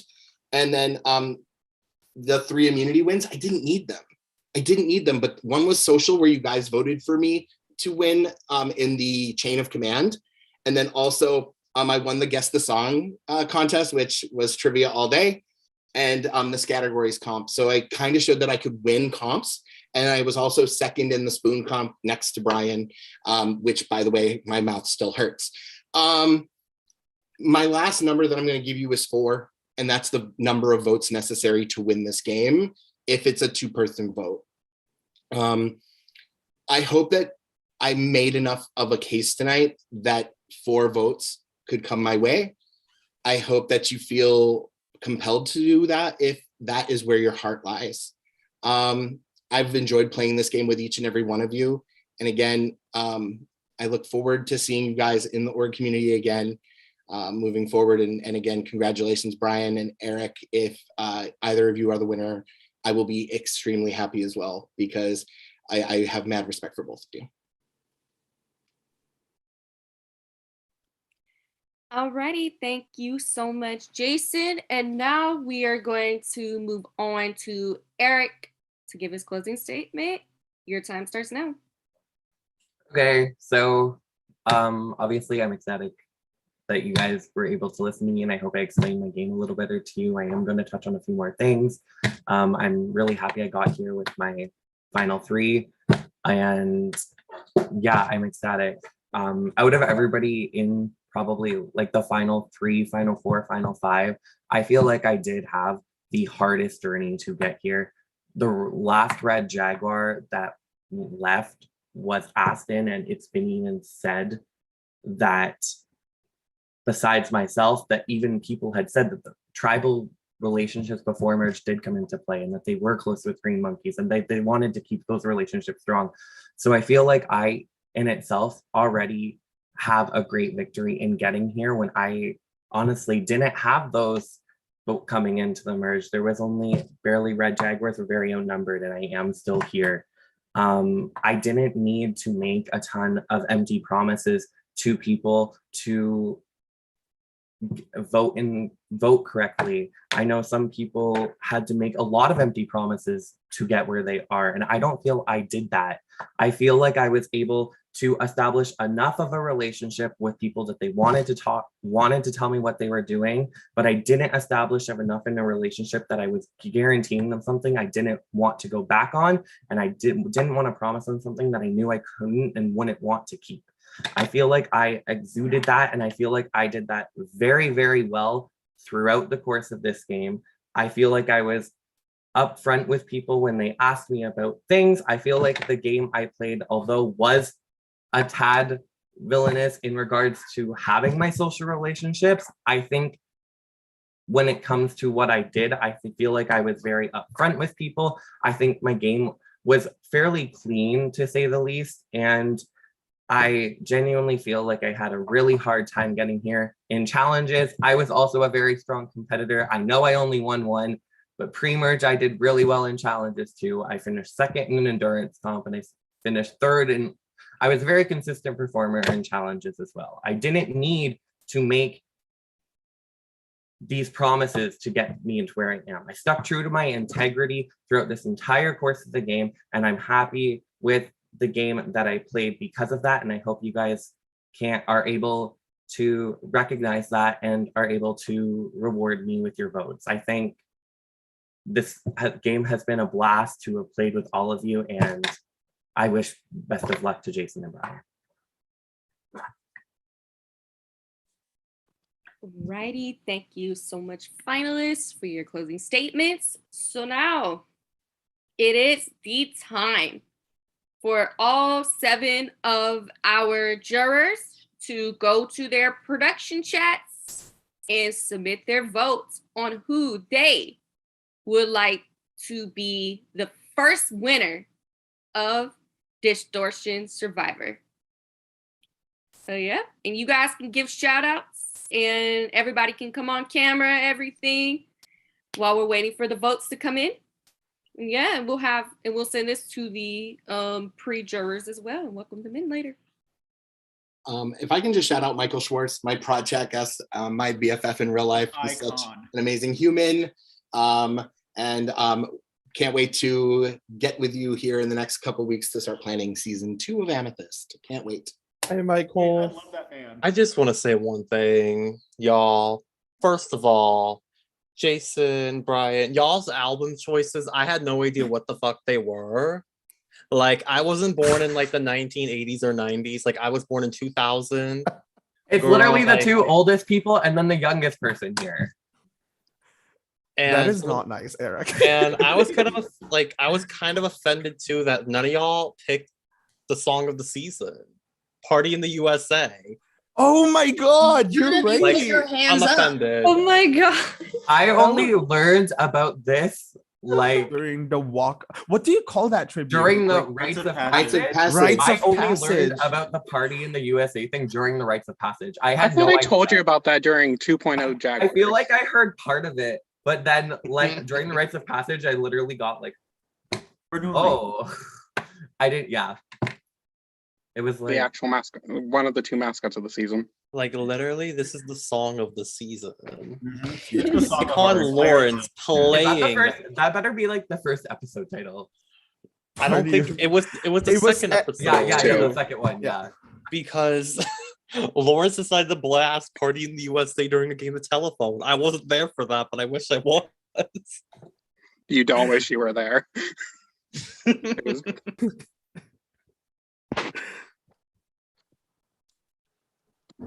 Was that call recorded? Hope it was. It was, and then they said it would be Yes. uploaded on YouTube. Yeah, they said they're gonna Oh, upload it. Yeah, I to did say YouTube. this in the rites of pass. I did say this in the rites of passage, and I can tell you, jury, right now, that telephone competition is currently on our YouTube channel. It's unlisted right now, and it will be made public during the reunion. I need to Can we watch it. it like We need as to a watch it crew? live. Yeah, can we like turn it on? I have the timestamp for when it all starts too. Yeah, I think after votes are read, that's the first thing we should do. Yeah, fuck celebrating. Let's watch Party in the USA. That's how Let's we're watch gonna the whole- celebrate, Lee. I feel like they could make that a challenge now. You have to do telephone blaring a song. Like make them Honestly, listen. that'd be fun. Make that a challenge. Like Blair Party in the USA, and then you have to play telephone for next season. Now that's a good twist. Also, Yeah. we need to do another Deal or No Deal. That was fun. No. You went Deal or No Deal? My Deal or I No wa- Deal episode was good. I wanted them to play Meal or No Meal. Meal or No Meal is a version Somebody of Deal needs or to No look Deal at their with prod food. chat. Oh, someone needs to. Okay, I was like, I thought Billy was like, look at the vote for podcast. this I'm like, person. I was like, what? Thank you, Lee. Thank you for all. He outed himself. I wanted to play the version of the meal or no meal version of Deal or No Deal. Grace I said she literally was- said that. Yeah. That was like, no. It's so much more fun. It's literally Deal or No Deal with food. Like, great. Is it like gross food competition or is it like real? Like, what if I actual- No, disagree? it was literally just an online version. If you got- Like one of them has like Nah. cigarette butts in them. yeah, the penny is a cigarette butt. I just want to say, pre-jury, I sent this link to y'all. Where the fuck are you guys? They said we. Oh, they're I would here. like to just officially welcome the other juror, Bernoulli, who has just arrived. Yes. Yeah, he's here. Tell him Yeah, to cast his vote. Well, Lyndon only casts one vote. I'm sorry. This is part of the reason we had to get rid of Lyndon. Yeah, because I have Bernoulli. Yeah, she's a threat. He's the Bernoulli cutest is little player of the baby. season. Look how cute he is. They're the duo of the season. He's happy. Okay. Hello, everyone. Deb, Hi, did you do Deb. hair? So, just want to let you guys know that you do want to see your name on these parchments tonight. There are 7 votes in the urn tonight, and you need a certain amount of votes to win. I can't do the math at the moment. You need the 3. What Billy said, because he's smarter than me. Bare minimum of 3. Okay, we're gonna go in reverse order. And first, or no, what am I doing? Ignore me. Sorry, I'm all mixed up. I'm so excited for y'all. First vote to win, Jason. Second vote to win, Jason. Third vote to win, Jason. Fourth vote to win. And the first winner of Distortion Survivor, the Hidden Temple Mysteries, Jason. Just to confirm, the other 3 votes were also for Jason, meaning that congratulations, Jason. Not only are you the first winner of Distortion Survivor, you are the first unanimous winner of Distortion Survivor. Jason, the floor is yours. I'm speechless, guys. Thank you. With all of the stuff that's gone on in this game, I'm speechless. God, thank you to the host. Thank you to the jury, Lee and Allie and Lyndon and Timmy and Jared and like this Zach, even because Zach probably doesn't like me so much. I don't know. Like I'm just so. Oh my God, I can't believe it. Yeah, thanks, guys. I'm honored and happy to be the first winner and in this series. Thanks. Once again, congratulations, Jason, on winning Distortion Survivor, the Hidden Temple Mysteries. But congrats to Brian and Eric for also making it this far. It is not a small feat to make it here. And the 3 of you have done it. And you cannot be any more proud of the 3 of you. But in the meantime, we're going to start with awards. And I'm going to start, because I did not tell Grace about this. We're going to start with statistical awards, which is I did the math for these. Oh So- God, 7 math. You Okay, didn't. there are 3 statistical. Math in honor of Jason. Okay, so the first award we have is the amount of comp wins won during the season. This includes immunity wins, or individual immunity wins, and tribe immunity wins, and with 6 comps each. Congrats to both Brian and Jason for winning the most comps this season. Next up, we have the most votes against, and with 10 votes, congratulations to both Brian and Zach for both having 10 votes each against their names this season. And last but not least, times voted correctly. Now, there have been people who got pretty close to voting correctly. We had 3 people in the game not vote correctly at all. But with every vote they casted correctly, congratulations, Eric, you had voted correctly every round this game. And with that, that's all the statistical awards, because although I can do math, I can't do that much math. So I'm going to hand it off to Grace. Alrighty, friends. I know we want to get to the party in the USA, but first we are going to go and do the awards, and we can watch the madness of that after. But yeah, I have a cute little PowerPoint presentation. So let me go up to it and find it. And I'm gonna screen share as well. Also, congratulations, Final Three. Congratulations, Jason, to you. Okay, y'all see my screen? Yes. We love a good Mac. Yes. Did y'all hear the drum roll? Yes, we did. Oh, we sure did. We All love the right. fireworks. Yeah, the So fireworks good. make movement. This is so beautifully There we go. That's what it's supposed to do. Ooh, They actually move. What? that's so Yeah, it's Okay, like girl. Come on, PowerPoint has production. PowerPoint has a Damn. little video now, Mhm. so like a little video play. So next, first award we're gonna give to kick off our little award show is most iconic moment. We had some moments this season that I would like to shout out. Jason finding the green monkeys idol on day one. Literally the way we selected idols, me, Jesse, and Seb were on call. Jesse, pick a number. She said 3. And that's how we found it.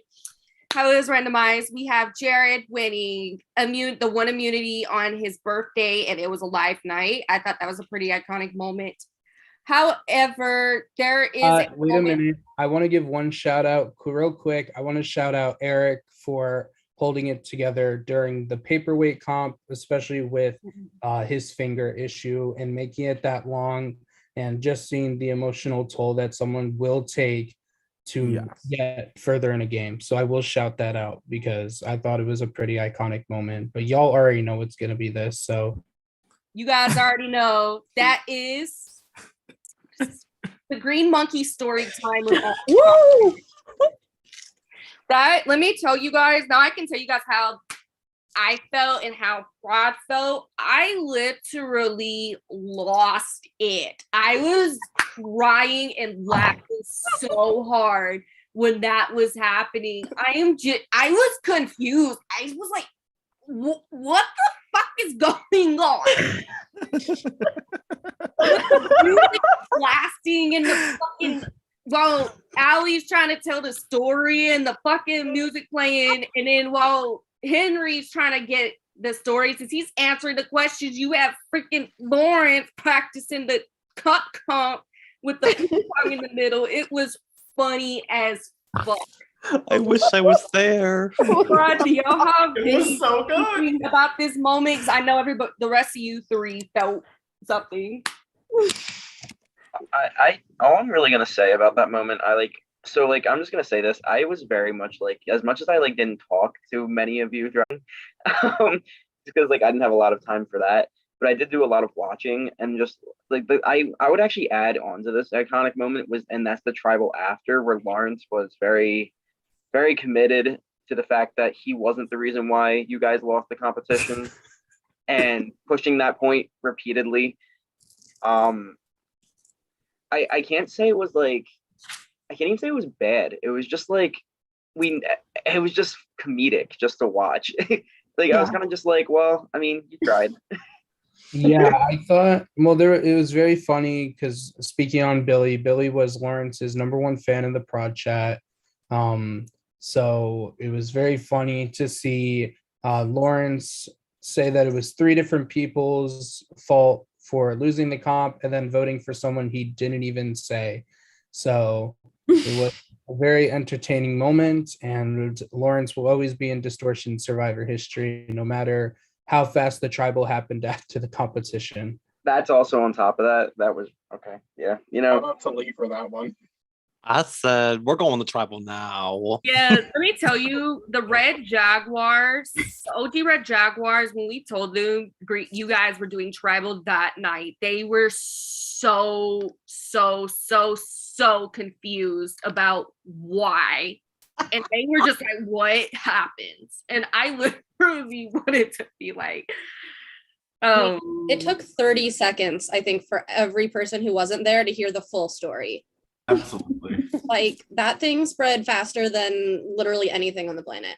I was shook and I said, yeah, we're going to tribal now. It was And just then like the one moment. comp we actually had had somebody watching in, and that was Madison Kimmery, and me and Yes. her were texting the whole time. She was like dancing during that shit. It was great.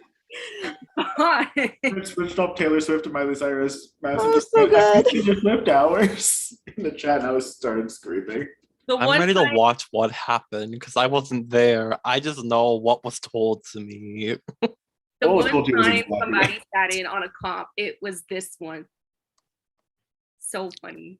What Anything else from anybody about this moment? I was gonna say what we got next. What's next, girl?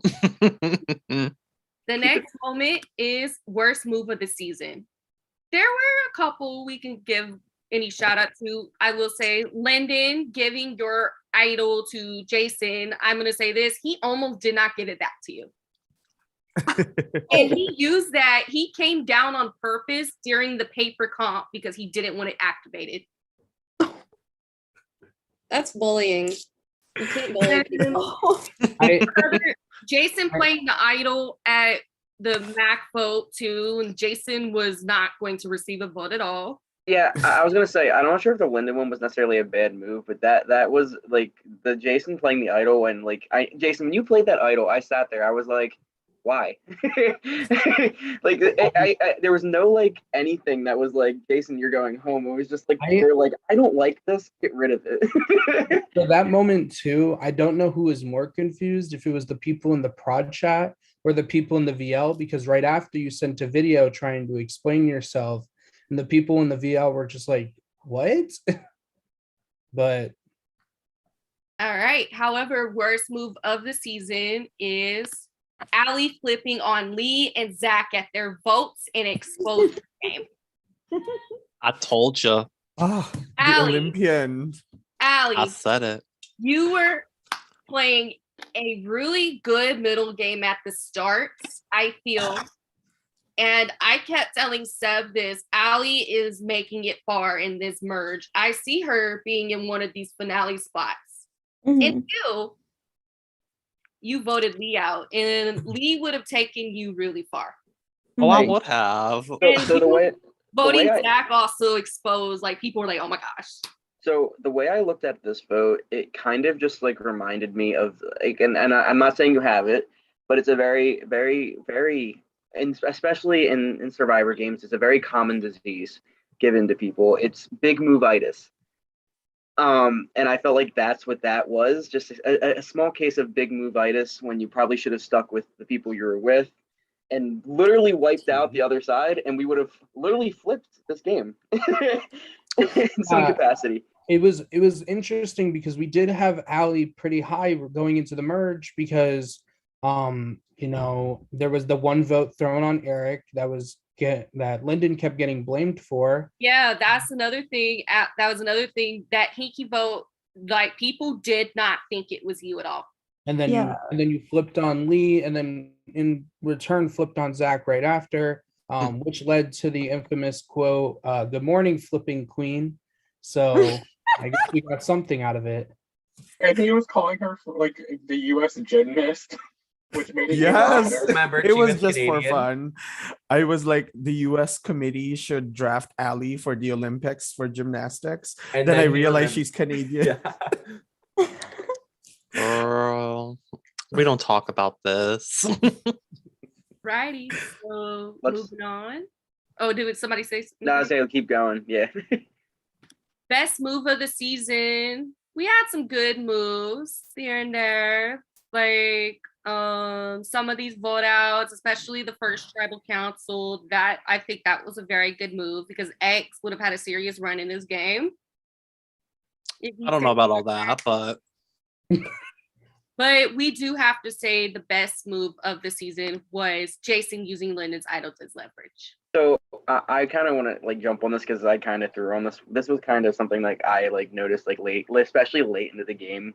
Jason, you basically, I loved what you did with this, especially like I'm taking you back to the final six scenario. You basically used like you had trust with Lyndon, and by there you had trust with Timmy as well, and then you still had the other three on the other side because you told them about the idol.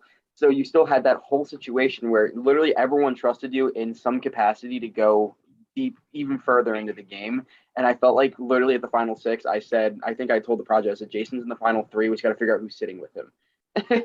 He never told me about the idol, either one. I found out from other people.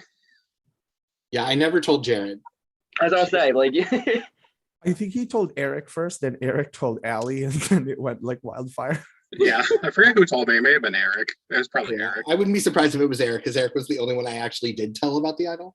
And the thing is that if you did not know about this idol, or if it wasn't switched back and forth to you, it would have been activated at 6. And I don't know if Jason at that point, if he would have been in Final Tribal as well.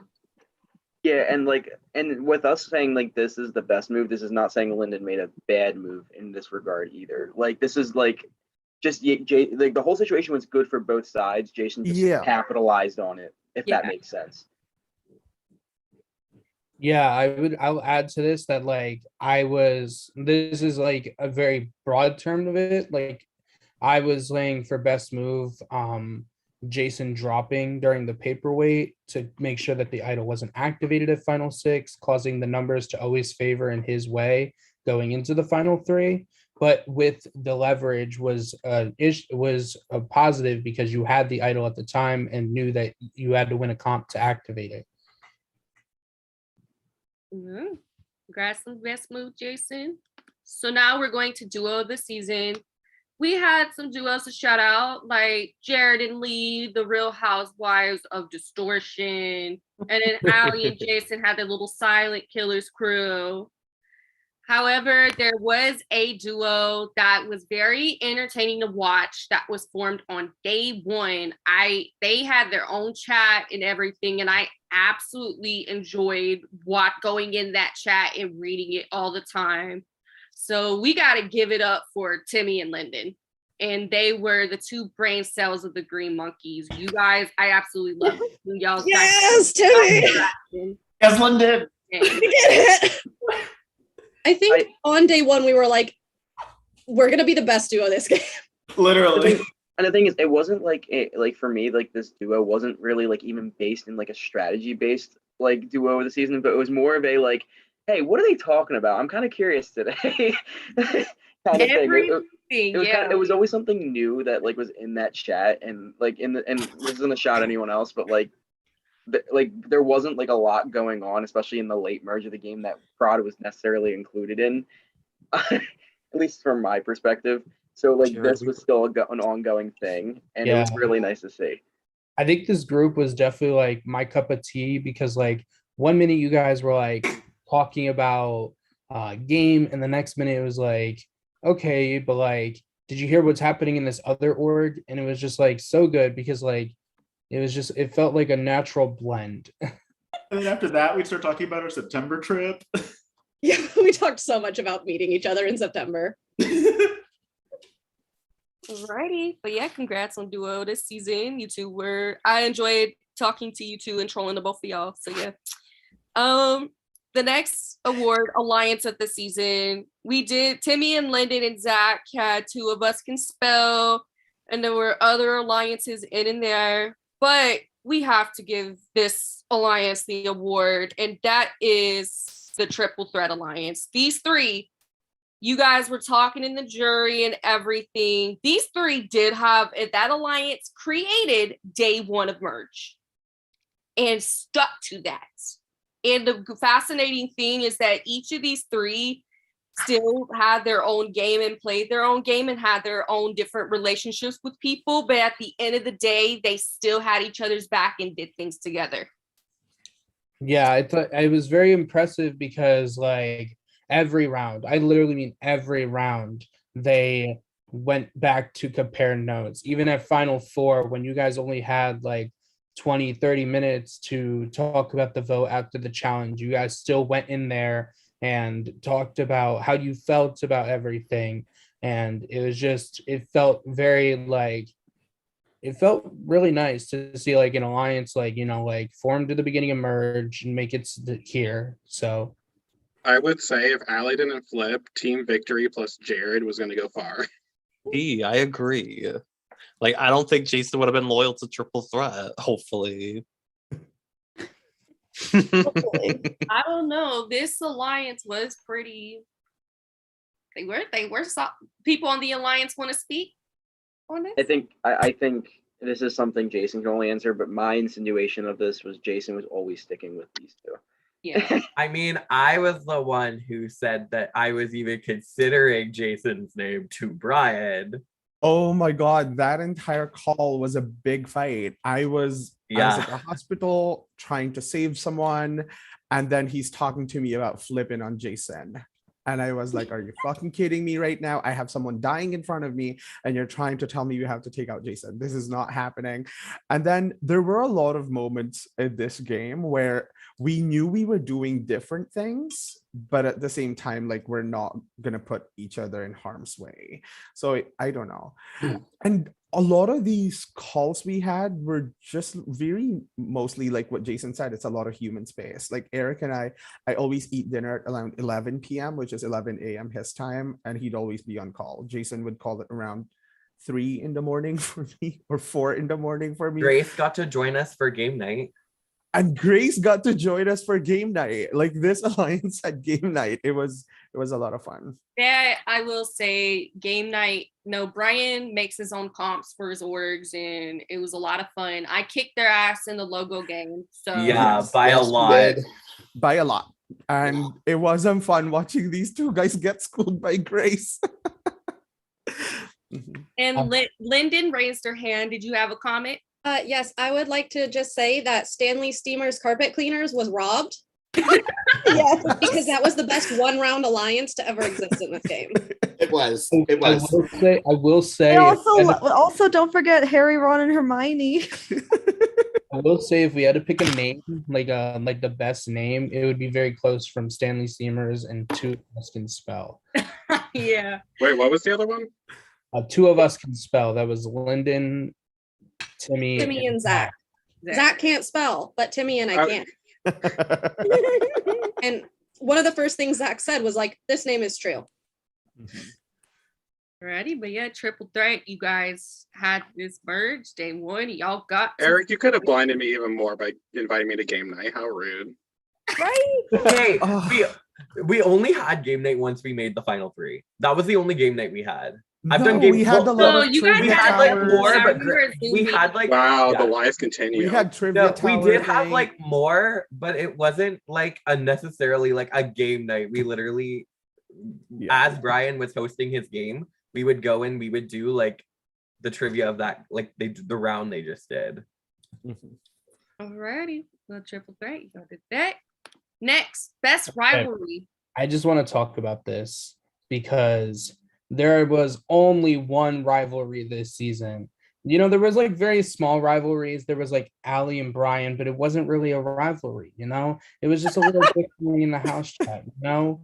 Like, we didn't have any true rivalries in the game. There was only two people that since the beginning of Merge hated each other's guts. And that was, you can reveal it, Zach and Lee. So why?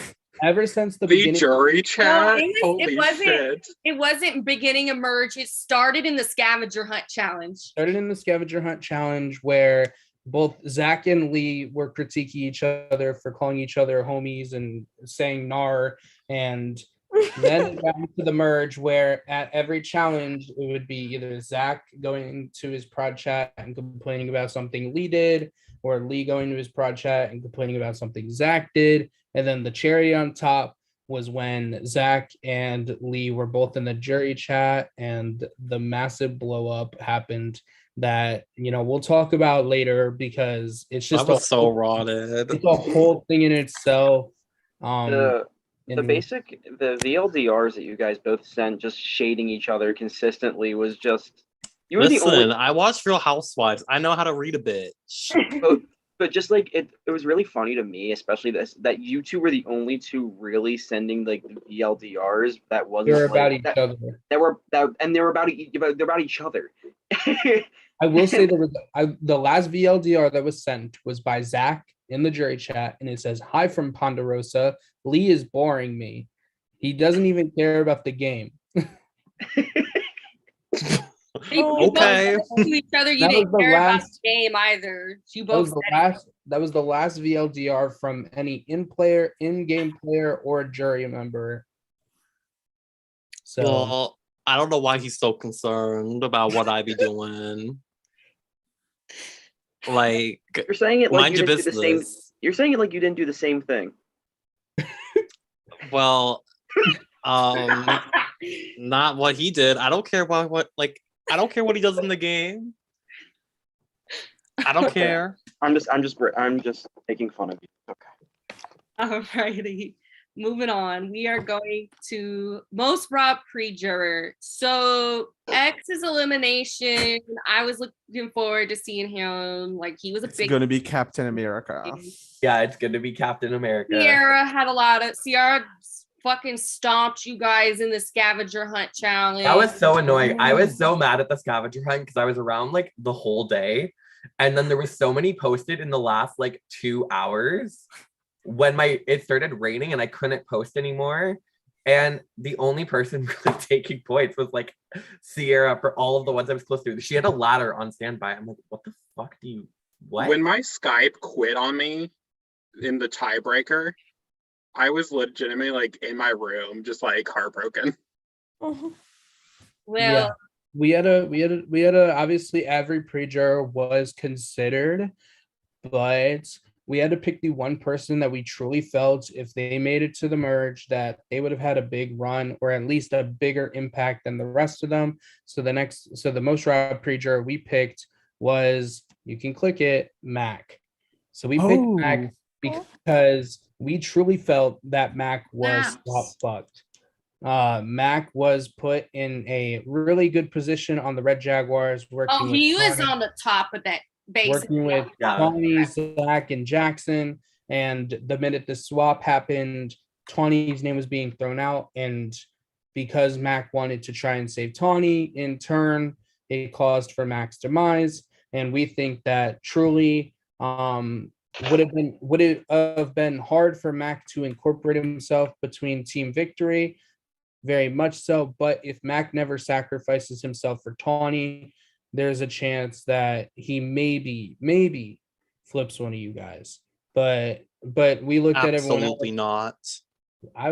I'm saying that there's a better chance than Tawny, who kind of just, at that point was throwing everyone's name out during her round that she left.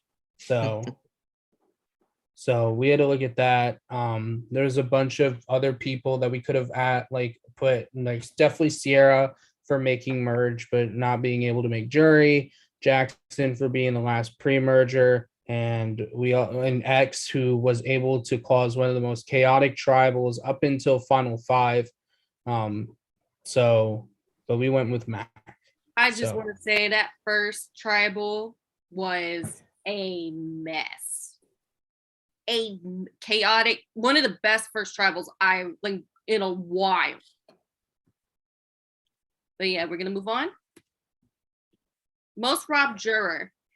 So this person here had also, I felt, had a lot of potential. I thought they were gonna go the farthest for the longest time. However, the numbers were just necessarily not in their direction whatsoever. Pride, any other notes before we get this crown away? I think there was I think every person who made it to the jury had a fighting chance from final 10 on. I think some notable, I think the closest for me besides the person we chose that would have gotten this was Timmy, since they made it so far, and including the paperweight comp. Obviously Timmy wasn't able to fully participate because of Disney, which caused and Minor. Well, I saw Minor's hand, sorry. But we did choose this person, just like we said. I think Grace said it perfectly. The numbers just was not in their favor the round they left. So the person that we ended up choosing was Lee. So obviously, I think Lee was very connected And obviously, at the round that Lee left, there was a big thing. There were people willing to go to rocks for you, Lee. There was people. You had Jared. You had Team Victory up in, but and like I said, if the only way that you did not make it as far as you did was because of the fact that Allie flipped. If Allie did not flip, people were going to rocks for you that round, and someone literally at random could have left that round. Like the whole trajectory of the game could have went differently if y'all went to rocks at final 10, final 9.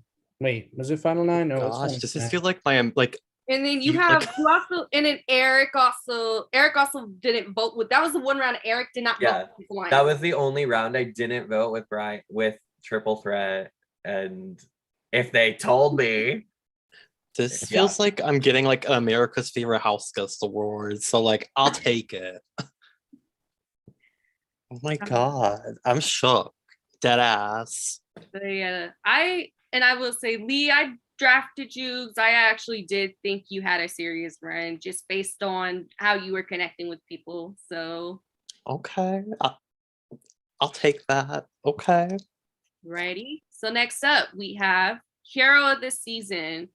There were people who were very played heroic games, people who genuinely were loyal, had each other's backs, and had each other's backs and just genuinely had the best interest in each other.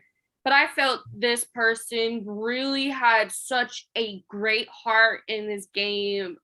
I thought in their journey, I am so inspired by their journey in this game because this person was I felt very underestimated from the start, and they came and I think they proved people wrong.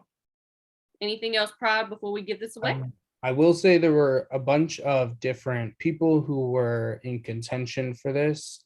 But I think at the end of the day, we went for this person. They had the heart and the soul in the game, no matter the circumstances and no matter what happened in their lives. So the person that we chose for Hero of the Season was Aston.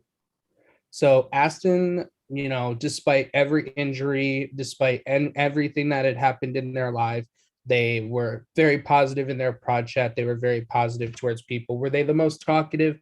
No, but that when they did have conversations with people, at least what Prod saw, it was very genuine and it felt very natural. And I just felt that the conversations that Aston had with other people were also very sweet. And, at the end of the day, like hero of the season and villain of the season does not always have to be about the gameplay. It could just to be about the general game themselves. But I think a lot of this cast also really had a hold on hero of the season. I think people that come off the top of my head were Jason and Lyndon for just reaching out to people when they were having a tough time in the game and just being their kind souls. But we went with Aston because at the end of the day, these hero and villain are not about the gameplay. It's about the motivation and the attitude you bring towards the game when it comes to socializing. So yeah, and another thing I want to note what helped with his decision is I remember there's some people in the jury chat and some people saying that they genuinely enjoyed Aston and enjoyed talking to them because of how amazing the conversations were. So and just like I said, Aston was very people didn't look at them. And I think they had, as much as the situation, they had a decent social game and still did what they needed to. And I just love the journey that Aston had. Alrighty, so we're gonna move on to villain. Alrighty, I can say this. This is a gameplay. This is a gameplay thing, I was gonna say because Seb said it wasn't about gameplay, but I said it doesn't always have to be about gameplay. Hero was very much about the personalities you guys brought. The villain, however, no one was mean to each other in the capacity that would be an actual I'm just gonna say you weren't an asshole. If that makes sense to everyone, if that makes sense. I truly think there were people who were very snaky and very slithery, and I think especially for the person we chose, did whatever it took for them to get to the end of the game. And I definitely think with like, let's look at it this way. I'll go a little more when we reveal, but I think there's one point that proves why this person did whatever it took to make sure they got to the end. So the person we chose for villain of the season was Eric. So I think that Eric did whatever it took to make sure that he got to that point. He made sure that he had his allies. He made sure that at least on the surface level, like he mentioned, he was able to make those connections. But he also knew that he didn't always have to vote the most strategically to get to the end. He knew that he could get to the end on the allies that he did have, and by making those public moves, especially at Final Five. Eric was one of the more vocal people to talk about the vote in general. So this has nothing to do with your personality. I know I did talk about the hero being personal, but this is truly gameplay, because at the end of the day, Eric, I think you played a great game.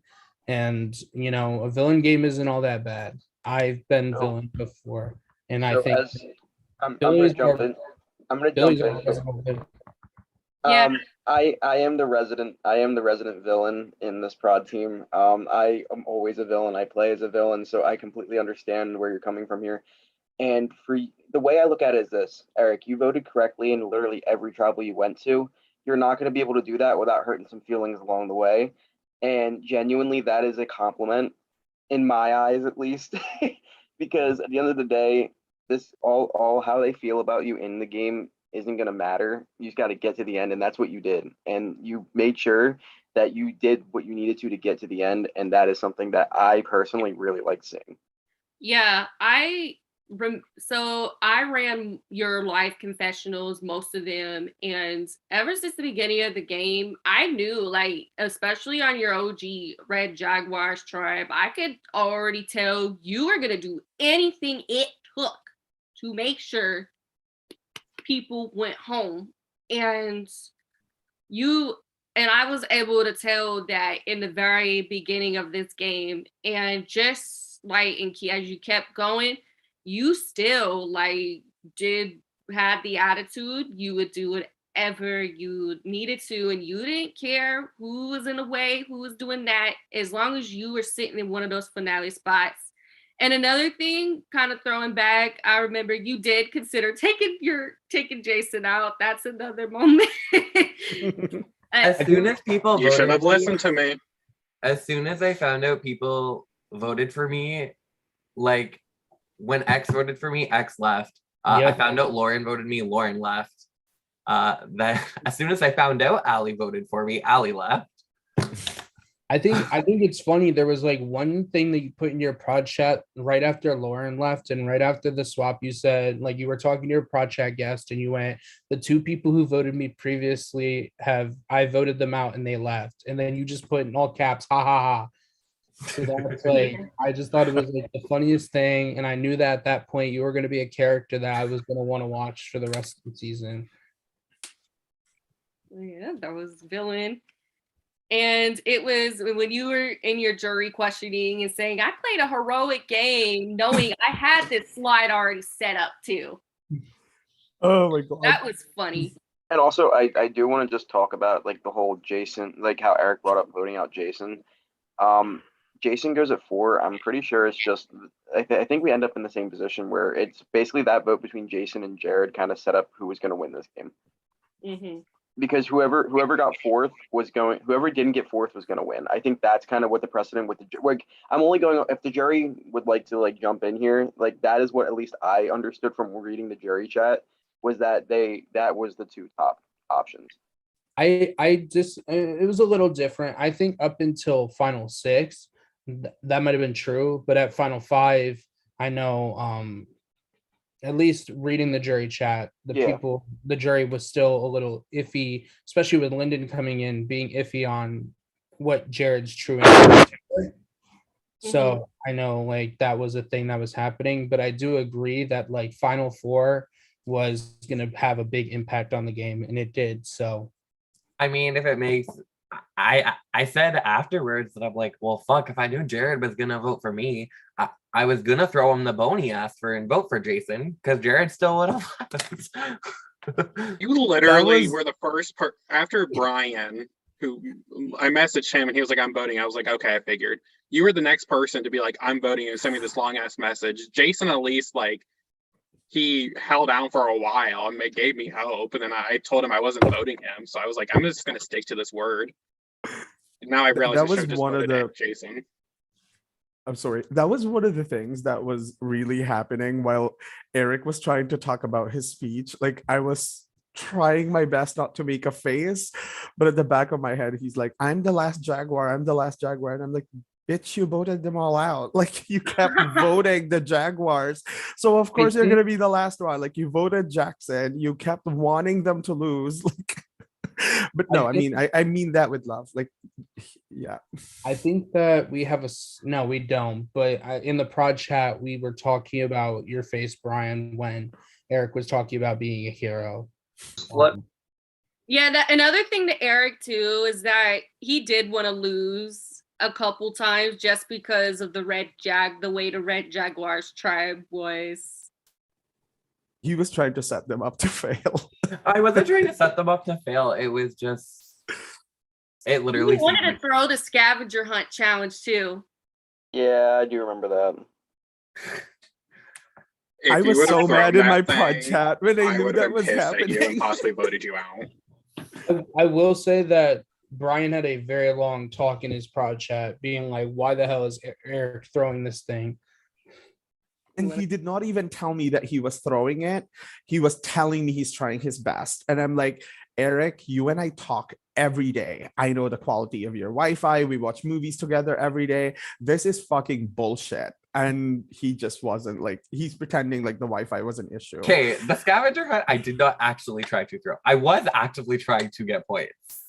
That scavenger hunt was disgusting. Literally, Well- like someone would post barbecue sauce. 2 seconds later, here's Sierra with barbecue sauce in her car. Yeah, Sierra critically had see barbecue sauce in her car. She was Jason- literally in her car getting points. It was Jason it had a was- rant in it his was- prod chat saying, "What the hell is this? This is disgusting. Why do you have barbecue sauce Jason- in your car? Jason It was shouldn't like, be that color." Jason was like, "Prod, can you double check that barbecue sauce?" And I was like, "I don't think it's anything else." And Jason was like, "That's disgusting." And like, I think Lee said it was chocolate sauce. Chocolate sauce. and I'm like, girl.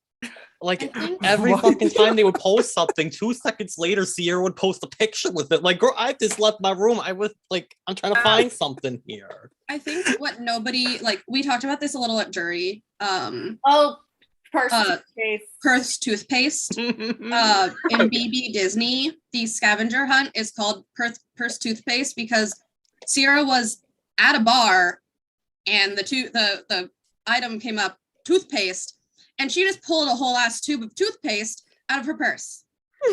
I'm not shocked. So She's good. very good at these comps. To be fair, the comp was live, and then It was live. It was. took her It 2 was. seconds to like I take a think that's picture what with makes her it and, like, some funnier. cake mix. Literally, Okay, right? I need to get a Let's shout move out for that challenge for pulling us back. And like Allie literally carried us. Like I don't know There was how. like, yeah, there was like, since some of the ones outside, I literally just like sprinted outside in my backyard here. And like Jason was going to work when like this comp started. So like it was just Allie and I. We were like very fucking behind. And I was like, yeah, we're losing. It was just an awful Jen? comp. This comp was supposed to be live. Well, we got first place. So I'm not that's fine. All right, I'm never we got doing it next. again. We're gonna move on to we're gonna move on to the next award. So next up, oh, there's my mouse. We have player of the season. So this person, I felt I was really happy to see their game. I felt they had such a perfect balance when it came to anything like strategic, social, and even physical. I feel they had such a good balance, and I remember before the final three and everything, I kept saying, I think this person's going far. I think this person's going far. I think they could be in a finale spot. And I just saw them just doing really well, just by the way they were able to they just adapted to everything so well. I will say that I think the only flaw they had was final five. And I will say that this was a very close player of the season because we were really on top of two different people, like for like the past 2 days when thinking about these awards. Just to status, just to throw this in, it will not be going to Jason because obviously Jason has won the game. So, but the person that us on Prod has chosen for player of the season is drumroll Jared. So Jared, you when we reached out to you after CTC, we didn't know how it was gonna go. We didn't know how you were gonna do. You were like second boot in last season of CTC. So when we asked you to play and you came in and you did it was a lot. I feel like this cast is a lot better for you. You were able to make those connections right away. You made that connection with Lee. You were able to make those social connections all around. And at that point, like going into merge, like right as merge happened, you had team victory plus Jared. You were working with Jason and Eric to an extent. You were working with Brian. You were working with Triple Threat. You were put in all these alliances, whether you asked to be put in them or not, you were still put in them. Like you had a hand in a lot of these votes and you still were able to put your hand in a bunch of different cookie jars. And the only reason I think you're not in that final three is because of the fact that final five, it just was a very chaotic round and Brian was able to call your bluff and which caused you to be where you are. But I truly think that you had played a really great game this season. And I'm really glad that after CTC, you just didn't quit. Yeah, you literally, if you were in final three, I think that I can't speak for the jury, but based on what I was reading, you had a really solid chance to win this game if you got there. The fucking final five's gonna haunt me. And another thing that adds to this, you were called a chameleon, and we believe you were. I somehow made it through. You made it. I think I lost water, I lost power, and I went on vacation all during the season. You went in here and blended very well. So yeah, you definitely for player of the season, you did. And I'm really glad because I felt you were given a very bad hand when you played before. And I'm really glad that we got to see this game gave the opportunity to where the viewers, prod, people you're playing with got to see your potential. Like it was amazing. That's why I was like, thank you for, that's why I was like in my final four, I'm just like, thank you. And I will say that this was a very close, like me, Grace, Jesse, Billy, we had been back and forth on if we wanted Jared or Lyndon to be in this spot because we think that Lyndon, especially, I'm not gonna just not credit you here. I think you played a phenomenal game, especially after final 7 and final 6, where you kind of were put there. Us on Prod were really wondering what was going to happen at final 5. Was it going to be a demolish? Was it going to be a 3-2? And the fact that you came into that tribal council, stirred up drama to the fact where Jared almost went home at final 5. You threw the names that you needed to throw, and you truly almost had a chance of staying at final 5 is impressive in itself. Mm-hmm. And the fact that you're the only person to, you were one of 2 people this season to find an idol.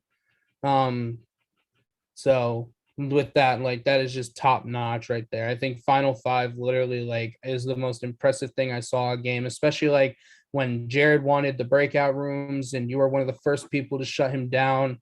I thought it was Brian. It was Brian and I. We were just like, no. No. I really just wanted to talk to Eric and Jason. And we said no. Give me 2 seconds. No, yeah, because we realized Jared was positioning himself very well, which is again in a game that's really, really impressive. But you already called him out for being sneaky, and then he wanted a breakout room to be sneaky. I'm like, wait, what the fuck? Like, that's what we're calling you out for. Like, no. But really, like Jared, you really, really deserve this. Yes, I agree. And I'm super thankful that when we asked you to play, you were like, fuck it, and you applied. So Can we also shout out to me surviving this during COVID? yeah. Yes, that is true. That's another iconic moment too from the paperweight challenge is you winning that with COVID. We love to see it. I felt so shitty the next day. When you I don't know survived. how you did that. What is the next word, Grace? Yeah, I was gonna go. Sure, power. Oh, We saw Spoilers! that. just I don't know reveal why I did that. Billy, go ahead. Go ahead. Sorry. Oh, No, there's just there's show not it. much- Let's talk about it. Yeah, we can just talk about it. Go ahead. Yeah. Sorry Well, about that. Lyndon, you kind of That should have been me, but that's fine. Lee, you were my top two, so it's okay. Okay, well, I don't believe that, but thank you. I mean, you were all in my top two. No, but Lyndon was by far my host favorite. When I look at Lyndon's game, I saw a lot. It wasn't even like a game, in my opinion. It was more of just a situational, like the situation that happened. Lyndon got COVID and still played amazingly well to the point where they gave their own challenges. They made sure that everyone was okay. There was a lot of like a more personal kind of things. They were like the life of the main chat. For Newly, you know what I mean? Like that's what basically started a lot of the conversations in the main chat, where it was just that, and it was like just a very positive experience. And that's something I like to, especially from a hosting perspective. I like the most positive people. I'm not saying that you guys aren't most positive people, but you know what I'm saying. I feel like without Lyndon, this season would have been a lot more dull, and that is why Lyndon is my host favorite. Thank you, Billy. Of course. Alrighty. We're gonna actually do the arrow so this doesn't fuck up again. Woo. Okay. Jesse, you have the floor. Oh yeah, hi besties. I am here. I'm paying attention. So for my host favorite, I kind of just went with somebody who was like they gave me entertainment, though their time was cut short. I really enjoyed them in this game. And Yeah, you can. Yeah, I picked X. Even though he was here for one tribal, that was some of the most excitement in the game because as a prod member, there was not a lot of one-on-ones chats I was added to. So I went with someone who I saw entertainment from and who, if they made it farther, could have won. Okay.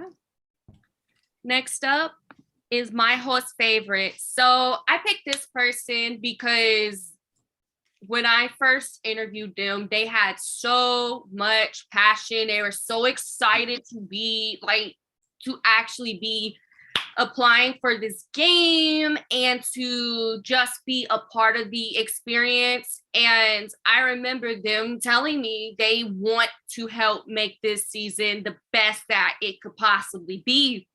And that meant so much to me. And just seeing their drive and their passion through pre-merge, merge, like they came and fucking showed out. Like when I say showed out, I mean they made sure they did what they were needed to do to make sure they kept going in this game. And it just means so much to me because this is a project I'll talk more like after the awards how much hosting is meant to me.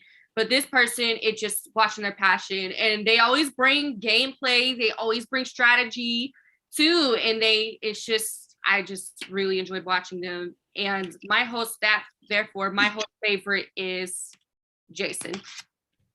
I enjoyed watching you so much. I was really, especially in your interview, you're like, I want to help create the foundation for your game, and you showed that during this, and that definitely. You were I just really enjoyed watching you. And that's I think the best part of this all was us just saying it's Lawrence. The entire chat in the chat, it's just This is the Lawrence, entire right? time. Lawrence is so iconic. You're though. talking about making it fun, making it the best season it can be, and we're all like, "This is Lawrence." We're all just dying laughing. Seb was losing his mind with every message sent. I hosted Jason before, and I was like, okay, and I really enjoyed it. But yeah, this time around was definitely, I really enjoyed hosting him. Thanks, Grace. I loved playing with you, being hosted by you before, and I was super excited to help get this off the ground. And when you just said that in your description, I was like, shut up. Oh my God. Yeah, I forgot I had said that, like, honestly, like in my back of my head in my interview. But then when you said that, it all came flooding back. And yeah, I'm happy that I was able to help, you guys as a hosting team get this off the ground. And I played with Seb in that same game too. So, I much love and respect for Grace and Seb for sure. And Billy, we're block buddies. I can't really say much else. Yeah, no, like I said, and then your gameplay and everything, especially doing confessionals with you. And like the biggest thing for me was you still finding a way to do this stuff, and you were with your kids in Canada. That I just was really you showed, when I said, that's why I said showed out, because that's showing out, and that's what you did. And we had a lot going on. Let me be clear. There was a lot going on with those kiddos. And I was like, oh my God, like, why is this happening? And whenever you did any live confessionals, like, I just really, like, you had so much to offer in those. And I really, like, love listening to them. Thanks, Grace. You are welcome. So we're going to move on to Seb. Okay, I had a really tough time picking this person. I thought, okay, who gave me what I am known for best, which is being a game bot with a little bit of social games sprinkled in. It's Lawrence, of course. So I will say it was up for debate for 3 different people. So I want to give out the other 2 people's shout outs. I want to give Eric a shout out for just being very messy. And on top of that, his confessionals, he gave a confessional almost every other day at least. And it, like, at least I was like, yes, King, we're getting gameplay here. And then I want to shout out Lee, because I thought Lee's voting confessionals, I said it in his boot post, one of the most funny things I've ever seen in an org. And then Lee coming to his prod chat be like, was I really that funny? Your cast is dull. And I was like, shut up, like, you're that funny. But I had to go with a certain person. Ask Grace, Billy, Jesse. I was King recruitment this season. I wanted to make sure that we had the best of the best. And I think that you guys were the best of the best for this first season. But I mentioned it in the player of the season, so I just have to say it. My host favorite is Jared. Jared, I think, did you always send a confessional? No. But when you did, you sent paragraphs. They were amazing. I was loving to see your game. On top of that, I thought it was just phenomenal gameplay. You talking in your prod chat. I have one of my favorite quotes from this season, and I'll talk about it in the episode quotes, but it's just phenomenal. I agree with Billy, but that's not the point. I did. I agree with Billy. I just like loved watching your gameplay, and like I said, like from seeing you like in CTC, where like I barely got to see you at all because you weren't there long, and then like to now where it's like you got 4th place player of the season, and like now you're like rising the ranks to the org community, king shit. So thank you. Also, oh shit, what was I think you loved my live confessional, the one that I did after Lee was voted out. I did. It was so funny.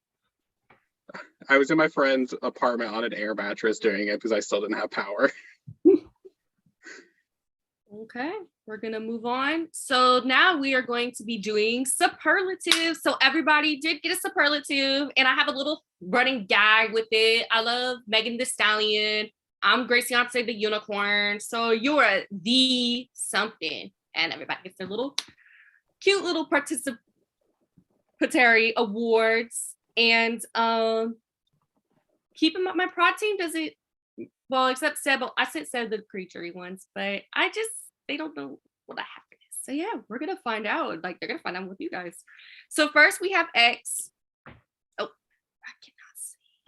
with this freaking thing in my way. Hold on. Give me a second. Give me a second. The king of chaos. Yeah, you see that? Okay. The king of chaos. Like his vote out, let me tell y'all, like he was a fucking mess. Mhm. And he did everything he could. Like he said, I'm gonna come in. These people are being shady. I'm gonna play as X. And I said, oh fucking Lord. Both like his name is Brian. He plays as Brian and he plays as X. There's two sides of the coin. Brian's cool. Brian's nice. Brian's loyal. X, he's a crazy ass motherfucker. And he said, I'm playing as X because these people are being shady. And can I comment on that, Grace? He straight up told me, I'm gonna play as X on day 2, and I'm gonna be loyal to nobody. I'm like, all right.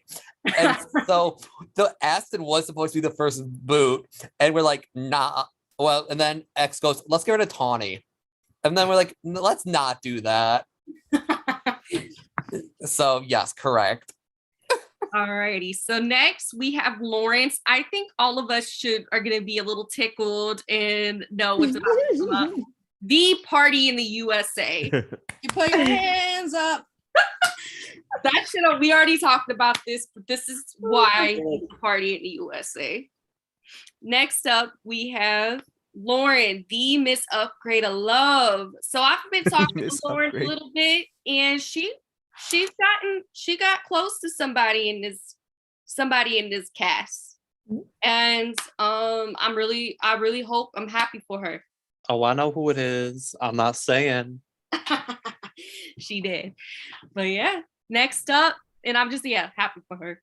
Next up, we have Mag, the Zoom partier. I named him this because he's always on Zooms at 6 a.m. and the first couple Red Jaguars calls, especially night 1, there's a Zoom, and then he had said, Jeremy, come on my tribe Zoom. And so it was literally the Red Jaguars and Jeremy. I was gonna say, can we add Jeremy to an official member of our tribe? Thank you. Yes, you get it. Period. Next up, Henry, we were robbed from a scream. We wanted him to Henry, if you're still here, we wanted you to scream. And you're like, nah, I'm tired. Just for context, I had played a game with Henry, the game that Henry had played before this, where he got voted out and he went like, okay guys, like, damn, I'm like, it sucks that y'all left me out of this. I hope y'all have a great game. And then he just like screams. So I was like, okay, this is his thing now. Like he's got to scream. And then he didn't. And then like someone asked him on the call, he got voted out, if he would scream, and he went, no, I'm too tired. But icon shit. Oh, there he goes. Yes. Thank you, Henry. Next up, we have Tawny, the Queen of Strength. So Tawny came in this game, guns fucking blazing. She was ready to come in and do her stuff. And she just was going through what she did. And she was so strong during everything. And I definitely look up to that for sure. So yeah, she's the Queen of Strength. She did that. Next up, Jackson, the king who can turn the beat around. Like this boy, I would not expect him to bust out those dance moves in that music video. And he was like, I'm coming in and dancing and partying and dancing and partying. He came in that video and said, I'm dancing. Next up, Sierra, the queen of carb barbecue sauce.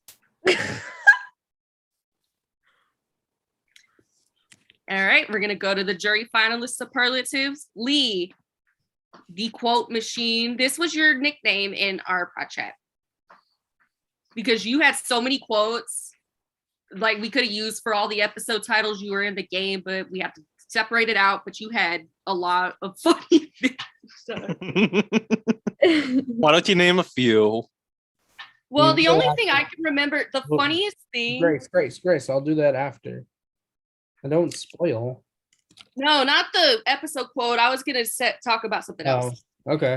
No, the funniest thing was anytime Lee had a question, he had a picture of his fish Jimmy, that he has a character fish Jimmy, and he said, in the meme says, I have a question, and it's just Jimmy swimming. It's so funny. I love that picture. And he would be like, every time he would say, excuse me. Anytime he asked something, he wouldn't even type it, he just set the picture and then asked the question. Funny. Next up, we have Zach, the Distortion Hamster Watch. You literally got so many VLDRs this season. Yes, and you made sure the viewers know what was popping. Period.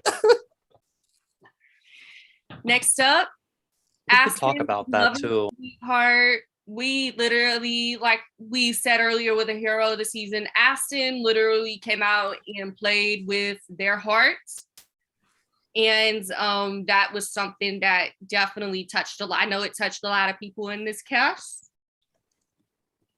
Next, we have Allie, the 10.0 gymnast. The amount of times you flip back could have gotten a perfect 10 on the balance beam at that rate. I used to do gymnastics. That's how I know the fucking 10.0.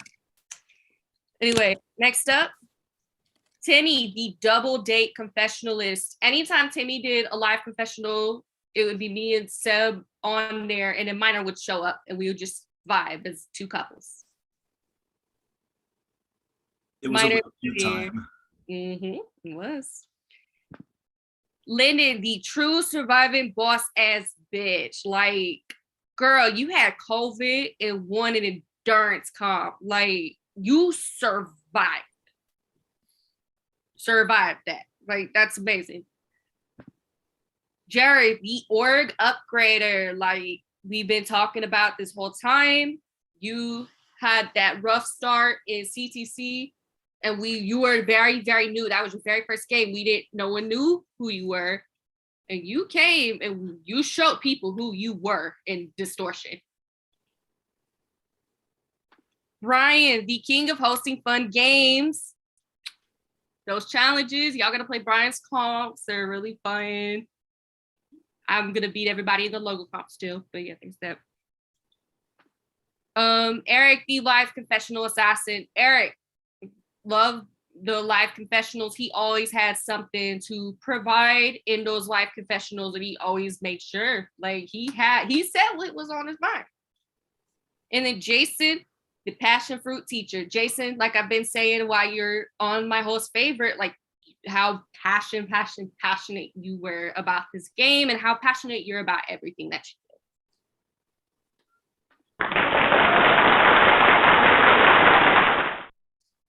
Woo!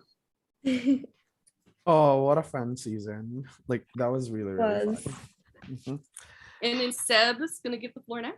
You can stop the live stream for now, unless. Oh wait, no. I'll give episode quotes after I reveal the promo video for Distortion Survivor Season 2. We got renewed, bitches. Oh, great. Really. Yeah.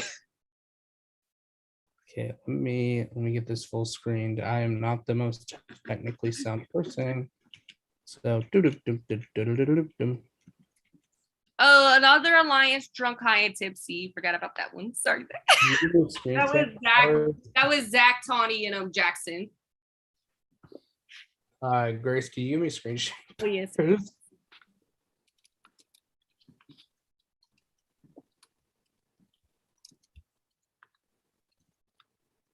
Okay.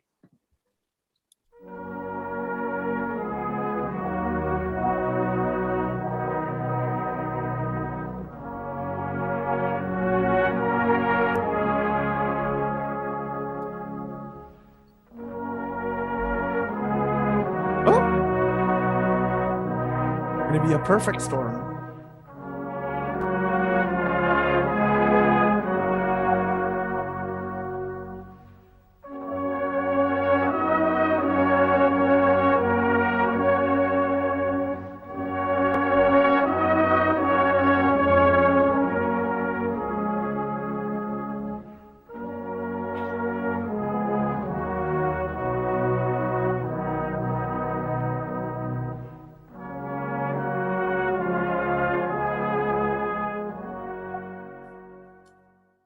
That's right, people. We are going a natural disaster.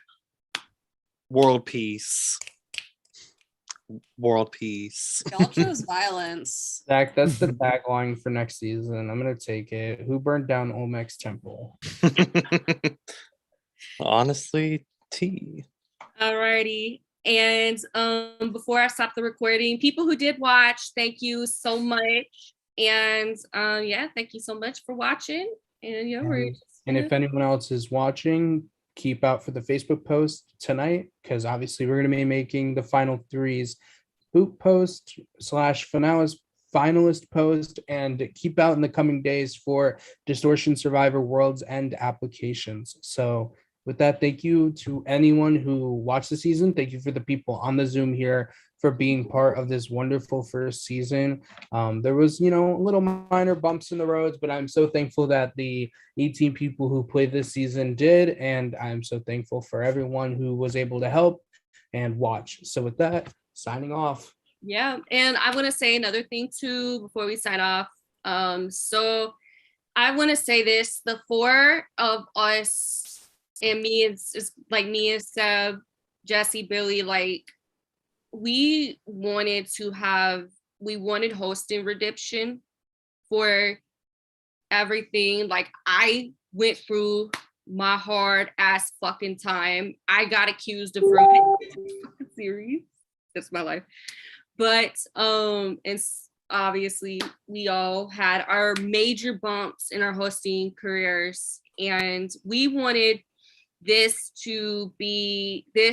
game to be what brings us back up, and we wanted to have such a better hosting experience for all four of us, and we wouldn't have done it without you 18 people who applied to be in this game. Means so much that you guys wanted to like be a part of, like Jason was talking about, be a part of our foundation. And now we have this confidence to have season 2, have a season 3, move forward. And I'll answer that question. We'll answer that, Brian, but move forward. Yeah. And we were able to move forward because of how amazing everything has been. And it just means so much that I feel comfortable to come back and say, this is a game I'm proud of hosting, and I just feel very comfortable with my pro team and with people that are in the cast. And I cannot thank you guys enough for being able to bring the fun back, the hosting fun back for me. Aww. But yeah, again, with that, so with that, anyone who's watching the YouTube, thank you for watching this finale. Again, congrats to Jason for winning Distortion Survivor, the Hidden Temple Mysteries. Congrats to Eric and Brian for making it to the final 3. Congrats to everyone who made it to the jury. Woo! Yeah. All right. Bye, guys.